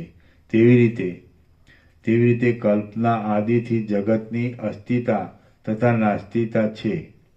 જેમ માયાને લીધે સૂર્યના કિરણવાળા આકાશમાં સુવર્ણ જોવામાં આવે છે, તેમ માયાને લીધે આ જગત જોવામાં આવે તો તેમાં બેની ચિત્ત તથા ચૈત્યની કલ્પના કેમ જ ઘટે? સ્વપ્નમાં નગરનો તથા જાગ્રતમાં ગંધર્વ નગરનો આકાર નથી, તે છતાં તેનો આકાર જોવામાં આવે છે. તે સત પણ નથી, તેમ અસત પણ નથી. તે જ પ્રમાણે દીર્ઘકાળના ભ્રમથી આ જગત જણાય છે. એમ જાણો. આ પ્રમાણે જ્ઞાન થવાથી તથા નિર્મળ અભ્યાસ થવાથી જ્ઞાનવાન માણસોને સંસારમાં જન્મ મરણ થતા નથી. ભિન્ન આકાશ તથા આકાશમાં દેખાવા માત્ર ભેદ છે, પણ વસ્તુતઃ ભેદ નથી. માટે ખડના થુંબડાથી માંડીને બ્રહ્મલોક સુધી જે એક વસ્તુ સત્ય છે તે જ સત્ય છે.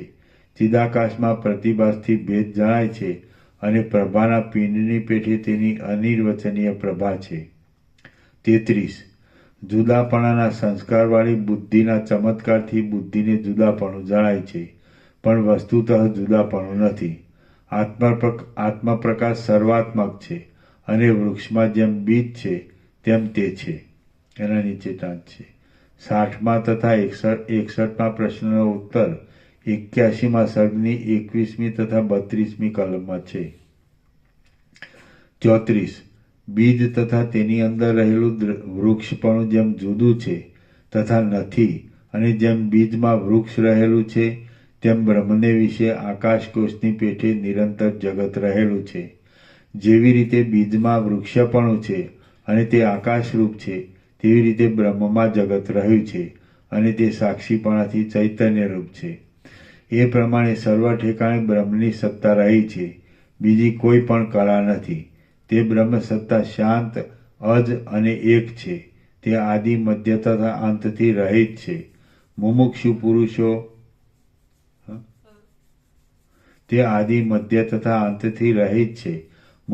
પુરુષો તે બ્રહ્મને માયાનો નિરાશ કરીને શોધે છે. તે એકતા ગુણે કરીને પણ શૂન્ય છે. તે માયા સંબંધથી રહિત છે, ચૈતન્યરૂપ છે, સર્વત્ર વ્યાપક છે અને પરમાર્થ સ્વરૂપે કરીને રહે છે.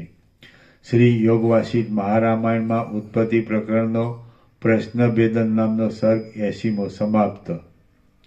ઓમ ઓમ ઓમ. આના નંબર 313. બરાબર. પ્રસાદ આપી દો.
વાગે ઉઠો તો 1 વાગે સુતા હોય તો જ 9 વાગે ઉઠો ને.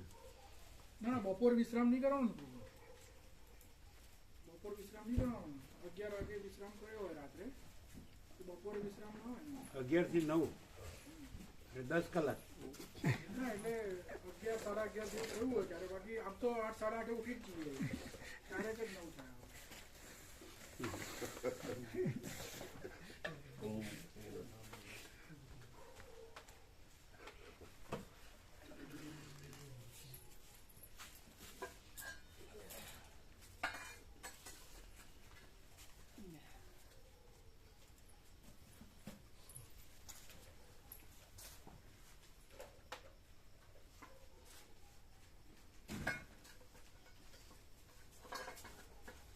આકાશથી પૃથ્વી અનંત દ્રશ્યની આકાશથી પૃથ્વી અનંત દ્રશ્યની અનંત વિવિધતા વિચિત્રતામાં આ સર્વ એક જ પરમાત્મા છે.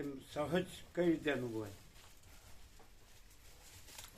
આજે જીવભાવમાં દેહભાવ, દેહાધ્યાસ, હું મારું, અનેક જુદું જુદું દરેકનું, અને દરેકના સૃષ્ટિ સ્થિતિ પ્રલય, નામરૂપ, બધી જાતની અનેકતા, અનંત અનેકતા, એમાં એક જ પરમાત્મા એટલે એક જ એટલે એકતા, એની એકતા એ સહજ કઈ રીતે અનુભવ? બધા જાણે છે કે આ બધું પરમાત્મા છે ને એક જ છે. એ પરમાત્મા એની માયા શક્તિથી અનેક રૂપે દેખાય છે એવું બધા જાણે છે. પણ આમ એવું લાગે કે ખરેખર જાણતા નથી. બધા એમ જ જાણે છે કે હું આ છું ને આ મારું છે ને મારી પાસે બધું છે, હું બધું જાણું છું, હું સુખી છું, હું આ છું એવી રીતે હું બધું જાણું છું, હું સુખી છું, અને વર્તન હું આ છું એ રીતે. એટલે આ સર્વ અનંત વિવિધતા વિચિત્રતામાં સર્વ પ્રકારની સમષ્ટિથી વ્યષ્ટિ, એક ઈશ્વર લ્યો કે મિટ્ટી કી રજ લ્યો, આકાશથી પૃથ્વી, તો એમાં આ સર્વ એક જ પરમાત્મા છે. એવી રીતે અનુભવથી રહેલો માણસ હોય તો એ કેવી રીતે અનુભવતો હશે? વસીઠ દાખલા તરીકે તો એવું કોઈ અનુભવતું હોય એવું દેખાતું નથી. બધાને એમ જ છે કે હું આ છું ને હું બધું અનુભવું છું, એટલે બધું જાણું છું અને હું બરોબર છું. એમ દરેકને એમ જ છે. પણ હું આ છું ત્યાંથી હું બરોબર છું. સમજાય? તો એ કેવી રીતે? કેમ કે વસીટ અપાત છે, કોઈ એવું નથી. એ કેવી રીતે?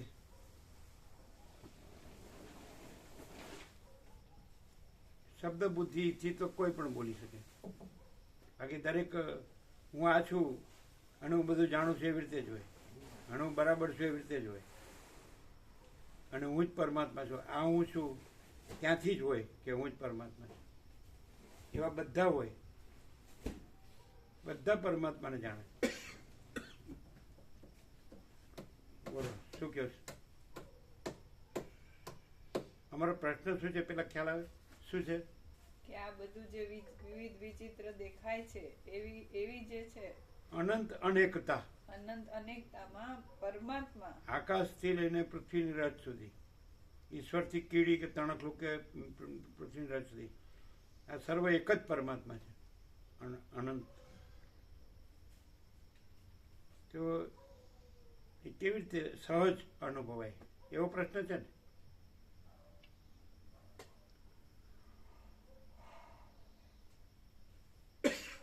અને બધા જાણે છે કે આ બધું એક જ પરમાત્મા છે, બધા જાણે છે. પણ બધા એવી રીતે જાણે કે હું આ જાણું છું કે આ સર્વ એક જ પરમાત્મા છે, હું જાણું છું અને હું જ પરમાત્મા છું. એવું પાછું આ હુંથી સર્વ પરમાત્મા છે અને આ હું જ પરમાત્મા છું. બધા એવી રીતે જાણે છે. તો એ બરાબર નથી. તો પરમાત્મા જ પરમાત્મા છે. સમજાય છે? તો એ તો આ હું છું એ પાકું હોય એટલે, અને આ બધું અનેક જુદું જુદું છે. હું કાંઈ આ બીજું બધું નથી. દરેકને એવું હોય હું આ જ છું, હું આ દેહ જ છું, અથવા આ જીવ છું, જે હોય હું બીજો નથી. અને સર્વ પરમાત્મા છે ને હું જ પરમાત્મા છું એવું હું જાણું છું પાછું એમ.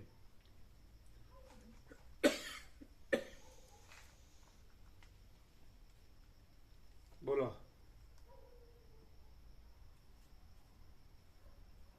અખંડ વચિતા તત્વબોધ પ્રકાશમાં અખંડ રહેવાથી અને શાંત રહેવાથી અનુભવાય. તમે શું કહેતા હતા? પ્રભુના જ્ઞાન સ્વરૂપથી ઓળખીએ એટલે આખા આટલી વિવિધતા વિચિત્રતામાં એક રૂપતા શુદ્ધ જ્ઞાનની છે. એ પ્રભુનું સ્વરૂપ છે. એવી રીતે ઓળખ. તમે શું બોલ્યા એ ખબર છે? પેલા આ બધું શાબ્દિક બૌદ્ધિક છે. કેવી રીતે? કે આ હું છું એવી રીતે જ બોલીએ છીએ એટલે. હા, તો પછી એ રીતે જ થયું ને. આમાં રહીએ એટલે કોણ? હું. હા. અને પછી એ હું જ્ઞાનથી આ સર્વ એક જ પરમાત્મા છે એમ હું અનુભવું. એમ હું એટલે હું પરમાત્મા એમ. એટલે એ ન્યા જ આવી ગયા. અમે જે કીધું એ ન્યા જ આવી ગયા. બધા ન્યા જ રહેલા છે. કોઈ પરમાત્મા રહેલું નથી. અને પરમાત્મા પરમાત્મા જ રહેલા છે. અને એ બીજું કાંઈ રહેલા નથી. અને આ જે છે એ આ હું જ રહેલો છે. અને એ બીજું કાંઈ રહેલો નથી. એ પરમાત્મા રહેલો નથી.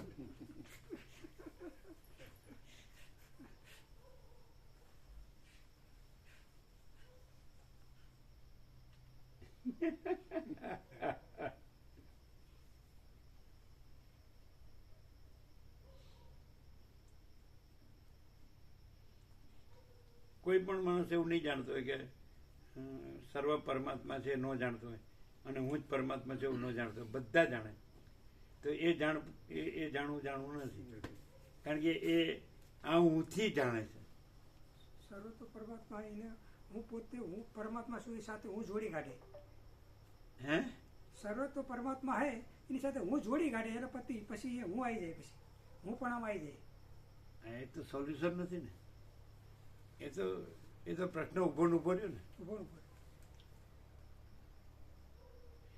અમે એવું કોઈ માણસ વસીટ અપવાદ છે, એક્સેપ્શન, વસીટ સિવાય એવો કોઈ માણસ જોયો સાંભળ્યો કે અમારે જાણવામાં આવ્યો નથી કે જે હુંથી પરમાત્મા જાણતો ન હોય.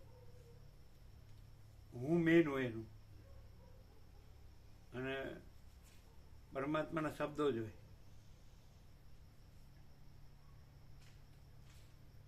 એવું અમે કેવી રીતે અનુભવતા હશું જે વસીટ અપવાદને એક્સેપ્શન કહીએ છીએ, તો અમે એવા વસીટને એવા કેવા અનુભવતા છું એમ. એટલે એ પણ માણસ છે ને એનું પણ હું આવે છે, એ પણ હું કે છે, પણ બધાય હું કે છે ને એ પણ હું કે છે, પણ ત્યાં એમ કે પરમાત્મા જ અનુભવાય છે, બીજું કાંઈ અનુભવાતું નથી.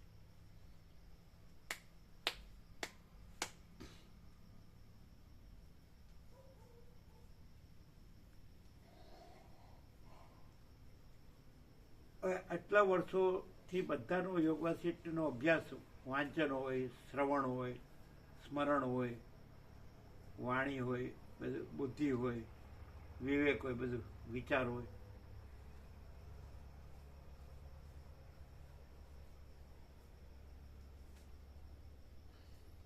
આ સર્વ કેવળ પરમાત્મા છે, એક જ પરમાત્મા છે, અનંત ચૈતન્ય પ્રકાશ કે અનંત ચૈતન્ય શાંતિ, અનંત ચૈતન્ય પ્રકાશ, અનંત ચૈતન્ય શાંતિ. આપણે જનરલાઇઝ કરીએ તો શોર્ટમાં, તો એ સહજ કેવી રીતે અનુભવાય? હું આ છું એવી રીતે રહીને, એમાં આ નથી, આ કાંઈ નથી આકાશથી પૃથ્વી, અને આ બધું અનેકપણાની દ્રષ્ટિ, આ દ્રષ્ટિ સૃષ્ટિ જે કહેવાય એ રહીને કે આ સર્વ અનંત ચૈતન્ય પ્રકાશ, અનંત ચૈતન્ય શાંતિ સહજ કેવી રીતે અનુભવાય? પરમાત્મા.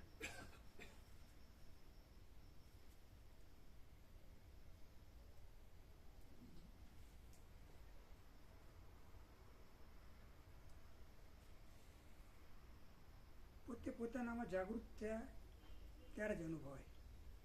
હે? પોતે પોતાનામાં જાગૃત થાય ને, પોતે રહ્યો ને, પોતે આ હું છું એ ના રહેતો. એ તો કેવી રીતે બને? એટલે આ હું નથી રહ્યો તો એ હું જ રહ્યો છે. આ હું નથી રહ્યો એમ કે એટલે હું જ રહ્યો છે.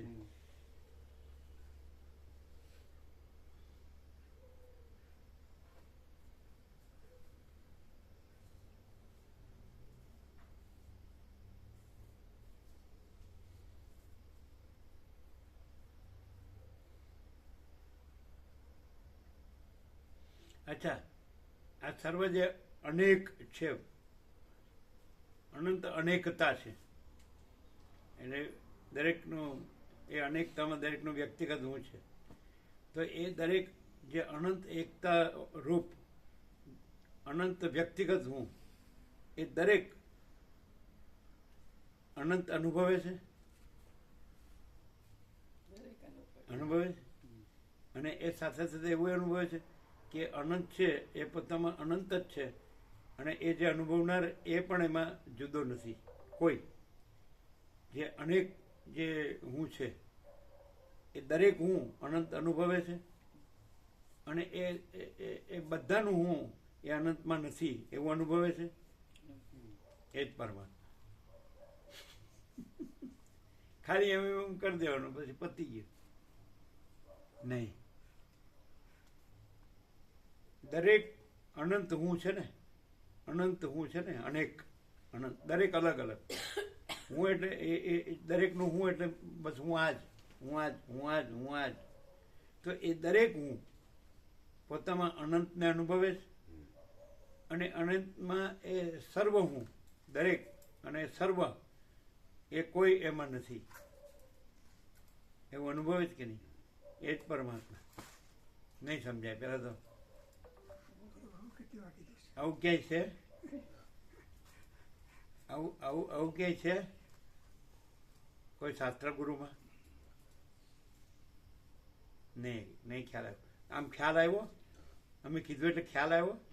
હા, શું કે આખું લોચા વાળ્યા વગર કેવું જ કયો? હા, શું કયો? અનેક અનંત વિચિત્રતા વિવિધતા જે છે એમાં દરેકનું હું જે ભ્રાંતિ છે. સાથે ભલે આ હા, જે નથી એવો હું, એવા અનંત હું.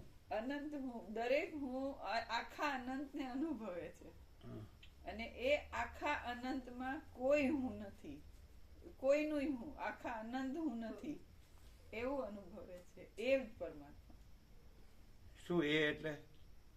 એટલે જે અનુભવ ચોખ્ખો અનુભવ નહીં, અનંત. અનંત. જો લોચો માર્યો. અનુભવ તો હુંનો છે, એ હું તો નથી, એટલે એનો અનુભવ ન કહેવાય. જો લોચો માર્યો, અમે કીધું ને કે લોચા માર્યા વગર બોલજો. તમે અનુભવ કીધું, અમે અનંત કીધું. ન્યા ડિફરન્સ. એટલે અનુભવ વ્યક્તિગત છે અને અનંત વ્યક્તિના અનુભવ અનંત છે, પણ અનંત એક જ છે. અનંત એક જ છે. નહીં. હાલો ચાલો બાપો, ચલો એકવાર બાપો ફરીથી. હા શું? આજે અનંત વિચિત્રતા વિવિધતા જે છે એમાં દરેકનું હું અલગ અલગ અલગ અલગ એવા અનંત હું છે. ઉત્પન્ન થાય છે, લય પામે છે, ઉત્પન્ન થાય છે, લય પામે છે, ઉત્પન્ન થાય છે, લયમાં કોઈ સ્થિર નથી. એક ક્ષણ પણ કોઈ સ્થિર નથી. એવા દરેક હું, અનંત હું. એવા અનંત હું આખા અનંતને અનુભવે છે. અને આખા અનંતને અનુભવે છે એ એવી રીતનું આખું અનંત કે એમાં કોઈ હું કાંઈ નથી. આખા અનંત હું જેટલા છે એટલા કંઈ નથી એવું અનુભવે છે. એ અનંત પરમાત્મા. ખ્યાલ આવે છે? આ બરોબર છે? આ બોલે છે શું? બોલો. જે આખા અનંતના આખા જે હું છે એ દરેક હું અનંતને અનુભવે છે, પણ એ દરેકનો હું અનંતમાં નથી.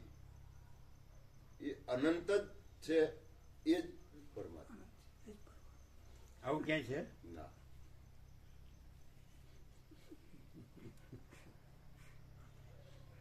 કેમ થયું પ્રભુ? ઘણી વાર આપણે આપ કહેતા હોય આ બધું, પણ તો ભૂલી કેમ જવાતું છે?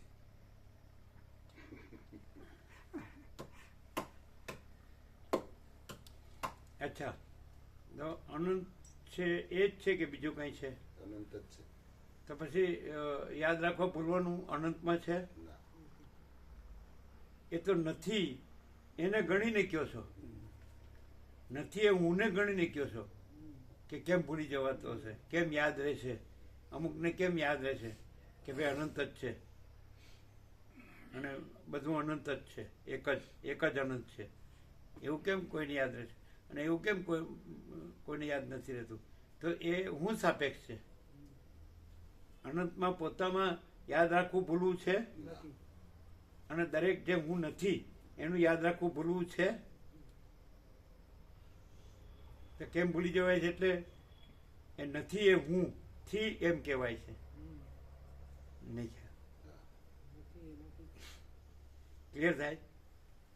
અહીંયા આમ અજીબ લાગે જ ને બધું અજીબ. એટલે અજીબ એટલે અજીબ શબ્દ છે ને? અજીબ એટલે આશ્ચર્ય, સરપ્રાઈઝ, કંઈક નવું જ. ના ના, અજીબ એટલે આશ્ચર્યકારક. આશ્ચર્યકારક. આશ્ચર્યકારક. એટલે શું આશ્ચર્યકારક? એટલે ગીતામાં કૃષ્ણે આ શબ્દ વાપર્યો છે. આશ્ચર્યવદ પશ્યતિ કશ્ચિદેનમ, આશ્ચર્યવદ વદતિ તથૈવ ચાન્યઃ, આશ્ચર્યવદ કશ્ચિદેનમ શૃણોતિ શ્રુત્વાપ્યનમ વેદ ન ચૈવ કશ્ચિત. બીજા જેમાં 29મા શ્લોકમાં કૃષ્ણ અર્જુનને કહે છે કે કોઈ આ આત્માને આશ્ચર્યવત જુએ છે, કોઈ આ આત્માને આશ્ચર્યવત વધે છે, કહે છે, કોઈ આ આશ્ચર્યવત આત્માને સાંભળે છે અને કોઈ આને સાંભળવા છતાં જાણતો નથી. શ્રુત્વાપ્યનમ વેદ ન ચૈવ કશ્ચિત, શ્રુત્વા અપી એનમ વેદ ન ચૈવ કશ્ચિત. સાંભળવા છતાંય કોઈ આ આત્માને સાંભળવા છતાંય જાણતા નથી. પહેલા એમ કીધું આશ્ચર્યવત પશ્યતિ કશ્ચિદ એનમ, કોઈ આ આત્માને આશ્ચર્યવત જુએ છે એટલે દર્શન કરે છે. આશ્ચર્યવત વધતી તથૈવ ચાન્યઃ, તો કોઈ આત્માને આશ્ચર્યવત વધે છે એટલે કહે છે. અને આશ્ચર્યવત કશ્ચિદ એનમ શૃણોતિ, કોઈ આત્માને આશ્ચર્યવત સાંભળે છે. શ્રુત્વાપ્યનમ વેદ ન ચૈવ કશ્ચિત, અને કોઈ આ આત્માને સાંભળવા છતાં જાણતો નથી. એટલે હજી ત્યાં આશ્ચર્યવત શબ્દ છે એમ. તો એનો અર્થ શું થાય? એવું કેમ કીધું? સાંભળવા છતાં જાણતો નથી. કારણ કે જે અનંત છે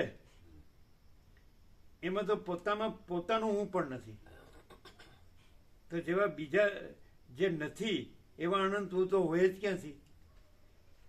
એ જે નથી એવા હું, જે નથી એવા હું રહ્યા છે, એ બધા પ્રશ્નો કરે છે કે કેમ યાદ રહેતું નથી, કેમ ભૂલી જવાય છે, અથવા તો કોઈ કે મને યાદ રહેશે તો એ નથી, એનું યાદ રહેવું નથી. કોઈ કે મને ભૂલી જવાય તો એ નથી, એનું ભૂલી જવું નથી. અને અનંતમાં પોતામાં હું જ નથી. કેન્દ્ર વિનાનું અનંત, એક અસ્તિત્વ વ્યક્તિત્વ વગરનું. આખી કેવી વ્યાખ્યા છે આખી?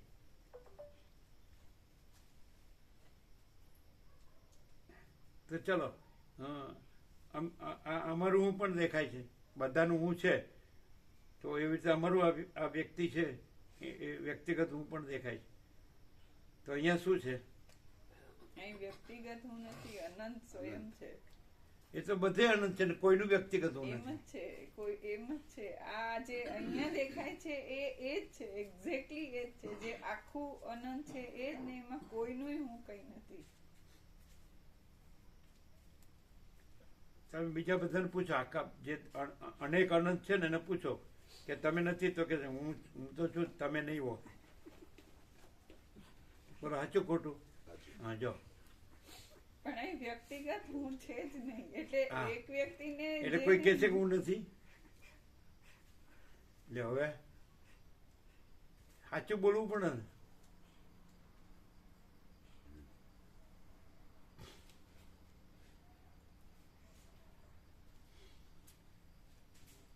એમ કે વ્યક્તિગત હું ન હોય, અનંતમાં તો કોઈ વ્યક્તિગત હું નથી, છતાં પણ કોઈ વ્યક્તિગત હું દેખાતો હોય, દાખલા તરીકે વસી, અને વ્યક્તિગત હું ન હોય અને અનંત જ હોય, તો એનું એક જ લક્ષણ છે.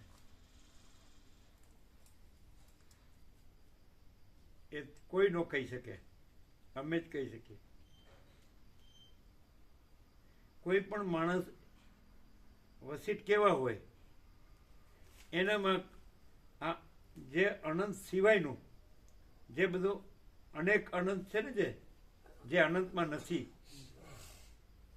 એમાંના કોઈ પણ બાબતે મને આના વગર ન ચાલે એવું ન હોય. અને બાકી બધા જે અનેક અનંત છે જે અનંતમાં નથી, એને મને આના વગર ન ચાલે એવું હોય જ. ક્યાં ડેફિનેશન ક્યાંય? હે?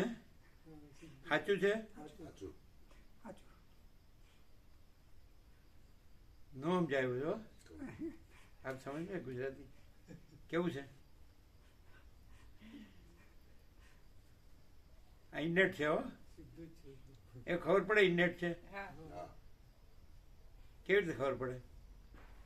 એ નૂર તેજ ખુમારી બધું જુદું જ હોય પ્રભુ. દ્રશ્યમાં હે?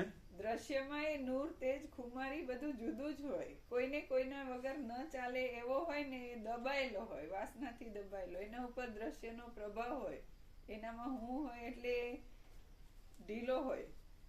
ના, એવું ન હોય, બહુ કડક અવાજ વાળા હોય છે. ખોટી હોય, ફાલતુની હોય, બોધી હોય. ખ્યાલ આવી જાય. અમને એવો એક વાર વિચાર આવ્યો હતો, કેમ કે જયારે સ્વામીજી નીકળ્યા ત્યારે એક ફૂટી કોડી લીધા વગર અને કોઈ પણ પરિચિત એરિયા વગર કોઈ જાય અને ત્યાં આનંદ મંગળથી રહે અને કોઈની અપેક્ષા ના રાખે, એ વ્યક્તિ ના હોઈ શકે. અમને આવું થયું. ફરજી સાંભળ્યું? જ્યારે સ્વામીજી નીકળ્યા ત્યાંથી અને ઉત્તર ગુજરાતમાં પગ મૂક્યો એટલે કોઈ જગ્યાએ એની પેલા વિચર્યા. ઉત્તર ગુજરાત તો પછી આવ્યા. જયારે બી 1974.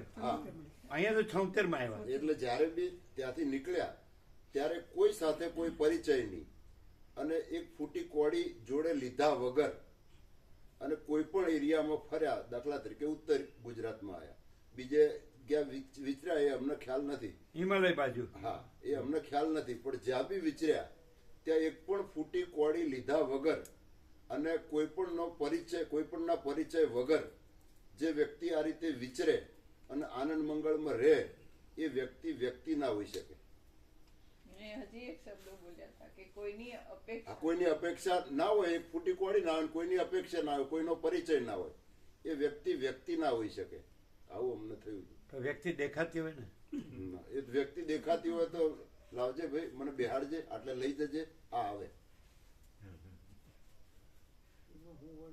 એ હું હોય જ, અને અપેક્ષા વગરનો હોય જ નહીં.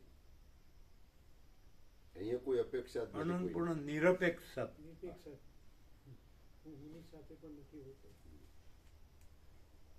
પણ વ્યક્તિ દેખાતી હોય અને અનંતપૂર્ણ નિરપેક્ષ સત, એ બેનો મેળ કેવી રીતે થાય? વ્યક્તિ દેખાતી હોય તો અપેક્ષા હોય જ પ્રભુ. ત્યાં દેખાય છે ને, તો અપેક્ષા નથી ને ક્યાંય, અને કોઈની અપેક્ષા નથી, અને કોઈના વગર ના ચાલે એવું નથી. એ તો પ્રભુએ હાલ જ કહ્યું. એ મેઇન પોઈન્ટ.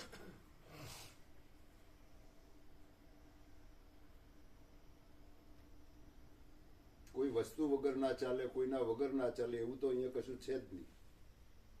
પેલો દરેક એમ કહી શકે મને ચાલે, નિરપેક્ષ ના ઓકો ટાઈડ થઈ જાય. શું થઈ જાય? વાંકો ટાઈડ થઈ જાય એટલે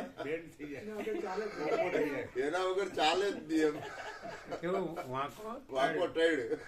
ટાઈડ આ ઉત્તર ગુજરાતનો શબ્દ છે. ઝૂકી જાય એમ ટૂંકમાં, ના, ના, હારી જાય, વાંકો. નાસીપાસ થઈ જાય, હારી જાય. એવું તો ન હોય, ઘણા હિંમત વાળા ન હોય. ના કોઈ ના હોય. હોય, જો આ કે હોય. અરે ગમે એવો હિંમત વાળો હોય તો કોઈ ના હોઈ શકે આ રીતે. તો એ તો હવે જોવાનું છે જ નહીં. બીજે જે છે તો નજરે છે, એક જ છે, જે છે એ જ છે, બીજું નથી કોઈ. અંદર લાગણી ન હોય એવો તો ન જ હોય. આમાં કોઈ લાગણી નથી. લાગણી શબ્દ ગુજરાતીનો ટોપ છે. આમાં એમ કે કોઈ ઈશ્વરથી લઈને મીઠીની રજ કે તણકલો કે કીડી કોઈ હોય, આ કોઈ હોય અને એ કોઈ હોય અને એને માટેની કોઈ લાગણી હોય, એવું ધર્મ નથી, મુદ્દલ નથી, લેસ માત્ર નથી. આ એક શબ્દ પણ છે. લાગણી એકલીની અહમ સ્વાર્થ અને લાગણી એમાંથી કશું નહીં. અહમ સ્વાર્થ અને લાગણી એમાંથી કશું જ નહીં. લાગણીમાં આવી જાય બધું, લાગણીમાં જ આવી જાય. હા, લાગણી આવી ગઈ ને એટલે એ માયાનું અર્થ એક્ઝેક્ટ નહીં. લાગણીમાં બધા પ્રવૃત્તિ, પ્રપંચ, ઉપાધિ બધું આવે. પછી કંઈક કરવાનું, કંઈક પામવાનું, કંઈક સિદ્ધ કરવાનું, કંઈક સંતોષ મેળવવાનું, એ કશું છે જ નહીં. અને એ હું ન હોય ત્યાં જ એ હોય, અને એ અનંત જ હોય ત્યાં જ હોય. ઇતિ સિદ્ધમ.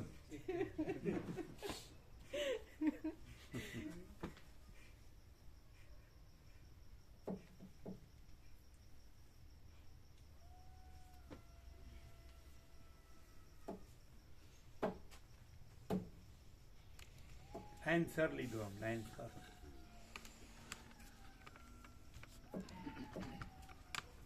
અજડ કહેવાય ને માણસને, અજડ ન કહેવાય. કેમ? એ આનંદ કોઈ દિવસ ખૂટે જ નહીં. સદાબહાર આનંદ હોય. એ મહેસાણા વાળો દીનાપ્રભુનો શબ્દ છે, સદાબહાર. સાંભળેલો છે? એમની પાસે જ સાંભળેલું. એ કે છે સદાબહાર. અહીંયા એમ કે સદાબહાર. અને હિંમત વાળો હોય પણ અંદર તો એને લાગણી હોય જ. એમ હોય. આમ થઈ ગયું એ તો થવા કાળે હોય એ તો થાય જ એમ કરીને અંદર એ મન લોચા મનાવા જ કહેતો હોય. લોચા ખાલી વળે. મન મનાવા કહેતો હોય. ના લોચા વળે થવા કાળ થઈ ગયું હા. એ થાય જ એ લાગણી હોય ને એટલે કેવું પડે કે તો થવા ખાતર થાય. હિંમતના પણ એ લોચા હોય હોય હિંમતના લોચા આ હોય એ બોલતો હોય એના ઉપરથી જ ખબર પડે કે આ એના વગર ચાલે એમ નથી. થઈ ગયું પણ તો થવા કળ થાય. અલ્યા પણ શું છે?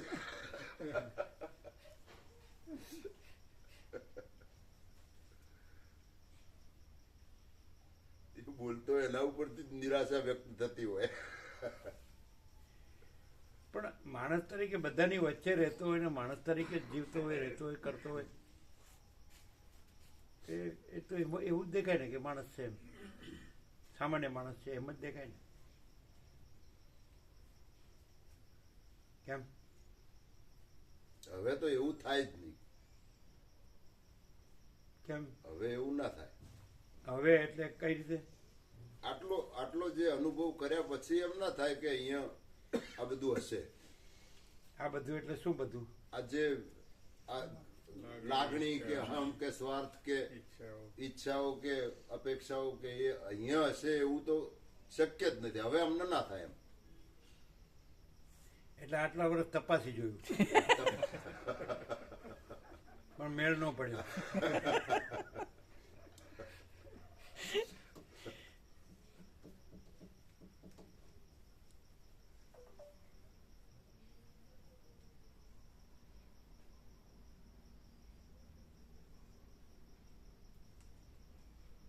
અજડ એટલે જડ નહીં તે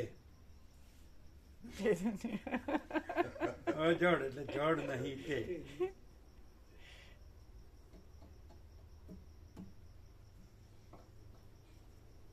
પછી વસ્તી કહે છે કે ચૈતન્યનું ચૈતન્ય નામ પણ નથી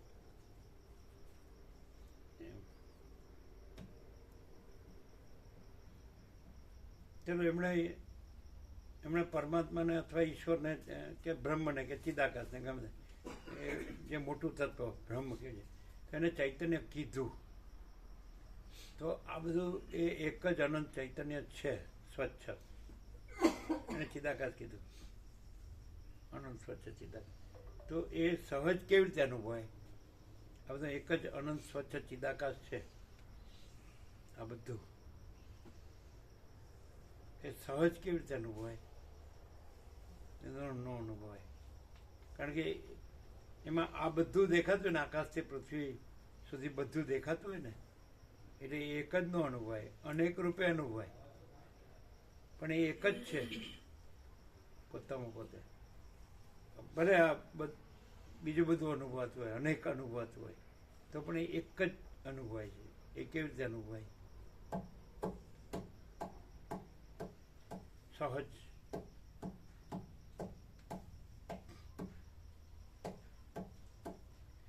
ચૈતન્યનું વ્યાકરણ છે આપણી ઉત્પત્તિ જોયું તો ચિત્ત ચેતય હતી એટલે જે પ્રકાશે છે એવો અર્થ થાય ને ચિત્ત ચેતય હતી એટલે પ્રકાશ પ્રકાશ એટલે જણાવવું સમજાય કે નહીં તો આ આખું અનંત છે તો એ જે જણાવવું છે એ આખું અનંત છે એ જ છે કે પછી એમાં અનંત તો અનંત જ છે એટલે આખું જણાવવું એક જ અનંત છે કે નહીં તો જે આખું જ અનંત જણાવવું છે એ આખું અનંત એક જ છે અનંતનો પર્યાય એ અનંત પોતાનું પોતામાં તો અનંત જ છે એક જ અને આખું એનું જ જણાવવું છે તો જણાવવુંથી જુઓ તો એ અનંત છે અને એમાં જે અનંત તો અનંત છે એક જ છે એમાં બીજું છે જ નહીં જણાવવું એ અનંત એક જ છે જો અનંતની ઓળખ અને એમાં તો બીજું છે જ નહીં એટલે બીજું નથી એનું જણાવવું નથી એ જણાવવું એ અનંતનું છે સમજાય છે કે નહીં તો જે આખું જે જણાવવું છે સમજાય છે કે નહીં તો અનંતનું જણાવવું છે અને આખું અનંત એક જ છે એટલે આખું અનંત જણાવવું છે એટલે પ્રકાશ, પ્રકાશવું, જણાવવું. ચિત્ત ચેતયતિ જે પ્રકાશે છે, તો આખું અનંત જે પ્રકાશે છે તો એ તો જણાય છે કે નહીં? આખું અનંત જણાય છે કે નહીં? એટલે એ જે જણાય છે એ અનંત છે. જો ખ્યાલ આવે છે? ના. કેવો? કે ચિત્ત ચેતયતિ ચૈતન્ય, તો ચૈતન્ય એટલે જણાવવું, ચિત્ત ચેતયતિ પ્રકાશ, પ્રકાશવું. હા, હા, તો આખું આખું અનંત અનંત. પ્રકાશેલું જ કે નહીં? તો એ અનંત તો અનંત જ છે, એક જ છે. એટલે એ જે જણાઈ રહ્યું છે એટલે પ્રકાશી રહ્યું છે એ જ અનંત છે. એ તો એક જ છે. એમાં તો એ તો પોતામાં બીજું નથી. એટલે બીજું નથી જણાઈ રહ્યું. જે જણાઈ રહ્યું છે એટલે જે જણાઈ રહ્યું છે, જે પ્રકાશી રહ્યું છે. નહીં ખ્યાલ? હા, સ્વયં મહાચિદાકાશ આખું આખું એકલું એકલું. પ્રકાશે છે. આખો અનંત સંપૂર્ણ મહાચૈતન્ય મહાચૈતન્ય પ્રકાશ છે. તો આ આખું જે જણાવવું છે તો ભૂલ ક્યાં થાય છે? આખું જે અખંડ જણાવું છે ને એમાં ઝીણું ઝીણું જુદું બીજું જણાય છે એમ માનવું એ અજ્ઞાન. એટલે કોનું અનંતનું માનવું છે? એ ખાલી કઈ નહીં એવું. લ્યો, ખાલી કઈ નહીં એવું.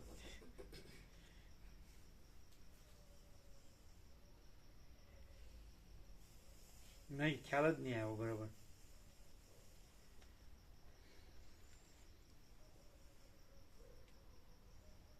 આખું જે અનંત છે તો એ કેવી રીતે ઓળખાય છે? કે આખું જે જણાવવું છે, પ્રકાશવું, ચિત્ત ચેતયતિ એટલે પ્રકાશવું, પ્રકાશયતિ વ્યુત્પત્તિ પ્રમાણે ચિત્ત, ચિત્ત ધાતુ છે. ચિત્ત સચ્ચિત આનંદ, ચિત્ત ચેતયતિ જણાવવું, બરાબર છે કે નહીં? તો આખું જણાવવું જે છે, અનંત જણાવવું, અનંત જણાવવું એ જ અનંત છે. આખું અનંત જણાવવું એ જ અનંત છે. નથી ખ્યાલ આવતો? શબ્દ નથી પણ જણાવવું તો છે કે નહીં? તો જણાવવું એ શબ્દ નથી અને જણાવવું છે. કેવું છે? આમ મેળ પડે એવો નથી સારો. એનું કારણ છે. કેમ મેળ પડતો નથી ને કેમ મેળ પડે? આપણે ગામઠી ભાષામાં કેમ મેળ પડતો નથી ને કેમ મેળ પડે?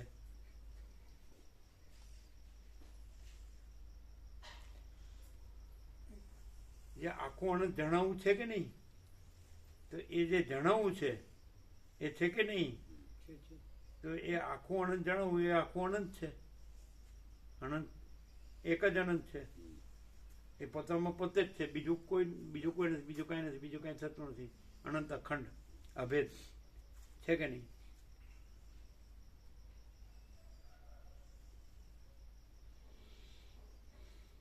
તો કેમ મેળ પડતો નથી અને કેમ મેળ પડે?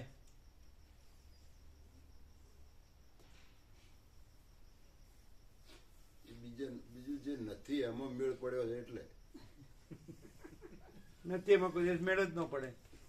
કોઈ એમ કે મારા સ્વપ્નમાં મેળ પડ્યો તો પડ્યો કહેવાય? મારા ઝાંઝવાના જળમાં મેળ પડ્યો તો પડ્યો કહેવાય? તો પછી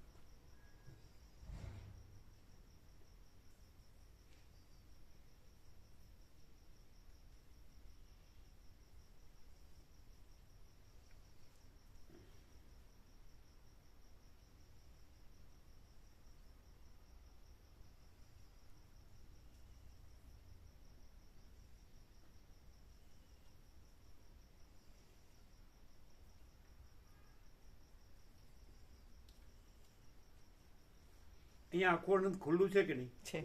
કઈ રીતે? ખાલી હાયા કરે શું વડે? કઈ રીતે ખુલ્લું છે? કારણ કે અનંત જણાવવું ખુલ્લું છે. એ અનંત જણાવવું એ જ અનંતનું જ અનંત જણાવવું છે. તે ખુલ્લું છે. અને અનંત પોતામાં અનંત જ છે. એમાં બીજું કંઈ નથી. અને જણાવવું છે તો એ શબ્દ નથી. અને અનંત જણાવવું છે એટલે અનંત શું છે? તો જે જણાવવું એટલે પ્રકાશ, જે ચૈતન્ય કે છે જણાવ. તો અહીંયા એક અનંત ખુલ્લું છે કે નહીં? છે. તો એ અનંત જણાવું રૂપે અહીંયા અનંત ખુલ્લું છે ને ખુલ્લું છે ને ખુલ્લું. હવે મેળ કેમ પડે ને કેમ પડતો નથી તો એ તો છે જ. મેળ ન પડવાનો સવાલ જ નથી, છે જ. સમજાય છે? અને એ પોતામાં અનંત તો એક જ છે, પોતે જ છે, બીજું નથી. એ તો છે જ નહીં, એટલે મેળ ન પડવાનો સવાલ નથી. શું ખાલી આમ શું કઈ રીતે શું કીધું? અમે એમ ખાલી એટલે સાવ સ્થૂળથી જોતા હોઈએ અને આ પ્રકાશથી ક્લિયર થવાય તો ક્યાં ક્લિયર થયું, મેળ ક્યાં પડ્યો અને ક્યાં ન પડ્યો? તો આખું અનંત છે જ. અનંત પોતામાં બીજું થતું જ નથી, એટલે અનંત જ છે અને જણાય છે. જણાવવું એ અનંતનું જ છે, એટલે અનંત જણાવવું ખુલ્લે ખુલ્લું ચોખ્ખે ચોખ્ખું છે. એમાં અનંત પોતે જ છે ને બીજું કંઈ છે જ નહીં. આ મેળ પડ્યો એમાં ન મેળ પડવાનો સવાલ જ નથી. જણાવવું એ જ અનંત છે. અનંત જણાવવું તો અનંત શું છે? તો એ જણાવવું એટલે કે ચિત્તે પ્રકાશ છે, એટલે પ્રકાશ. પ્રકાશ બરાબર કે નહીં? એ અનંત શું છે? તો કે પ્રકાશ. અનંત પ્રકાશ, અનંત આનંદ, અનંત શાંતિ. અનંત પ્રકાશ, અનંત આનંદ, અનંત શાંતિ. તો મેળ પડવાનો સવાલ છે? ના. કઈ રીતે? કેમ કે અનંત સ્વયં છે ને, જણાય જ છે, આખું છે, એક જ છે, બીજું છે નહીં, પોતામાં પોતે જ છે. એટલે હા, એટલે શું કે એટલે મેળ પડવો કે ન પડવો એવો સવાલ જ નથી. આખું અનંત જ પ્રકાશ છે, જણાય છે, બીજું છે નહીં, એટલે એમાં મેળ પડવા ના પડવાનો સવાલ નથી.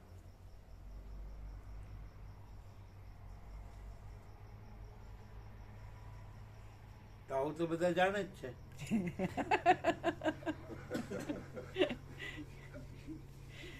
તો શું ફેર છે? બધા જાણે છે. અને અહીં પણ એ આખું અનંતનું જણાવવું એ અહીં પણ છે ને બધે છે. તો બધે ને અહીં શું ફેર છે? આ જે છે એ આખું અનંત સ્વયં સત્તા પ્રકાશ પોતે જ છે જ. અને એમાં બીજું કંઈ નથી કે જે હું જાણું છું કે મને અનુભવ થાય છે, એવું બીજું નથી.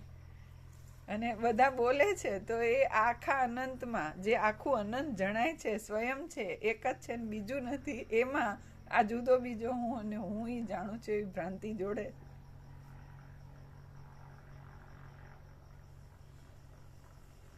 અનંત જણાવે છે, ભ્રાંતિ કેવી રીતે જોડી શકાય? ન જોડી શકાય. તો પછી કેવી રીતે જોડે છે? એ કોણ છે વળી? કોઈ એમ કેવું કે અનંત જ કઈ છે ને. નહીં. આ બીજો છે ને ભ્રાંતિ જોડે છે ને. અનંત જ પ્રકાશી.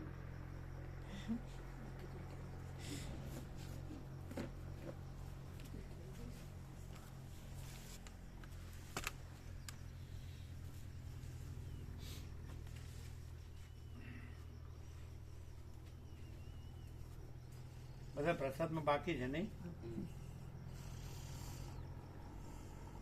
બધા લગભગ બાકી છે ને? ના, 6-7 જણા લીધો, અડધા બાકી, અડધા લીધો.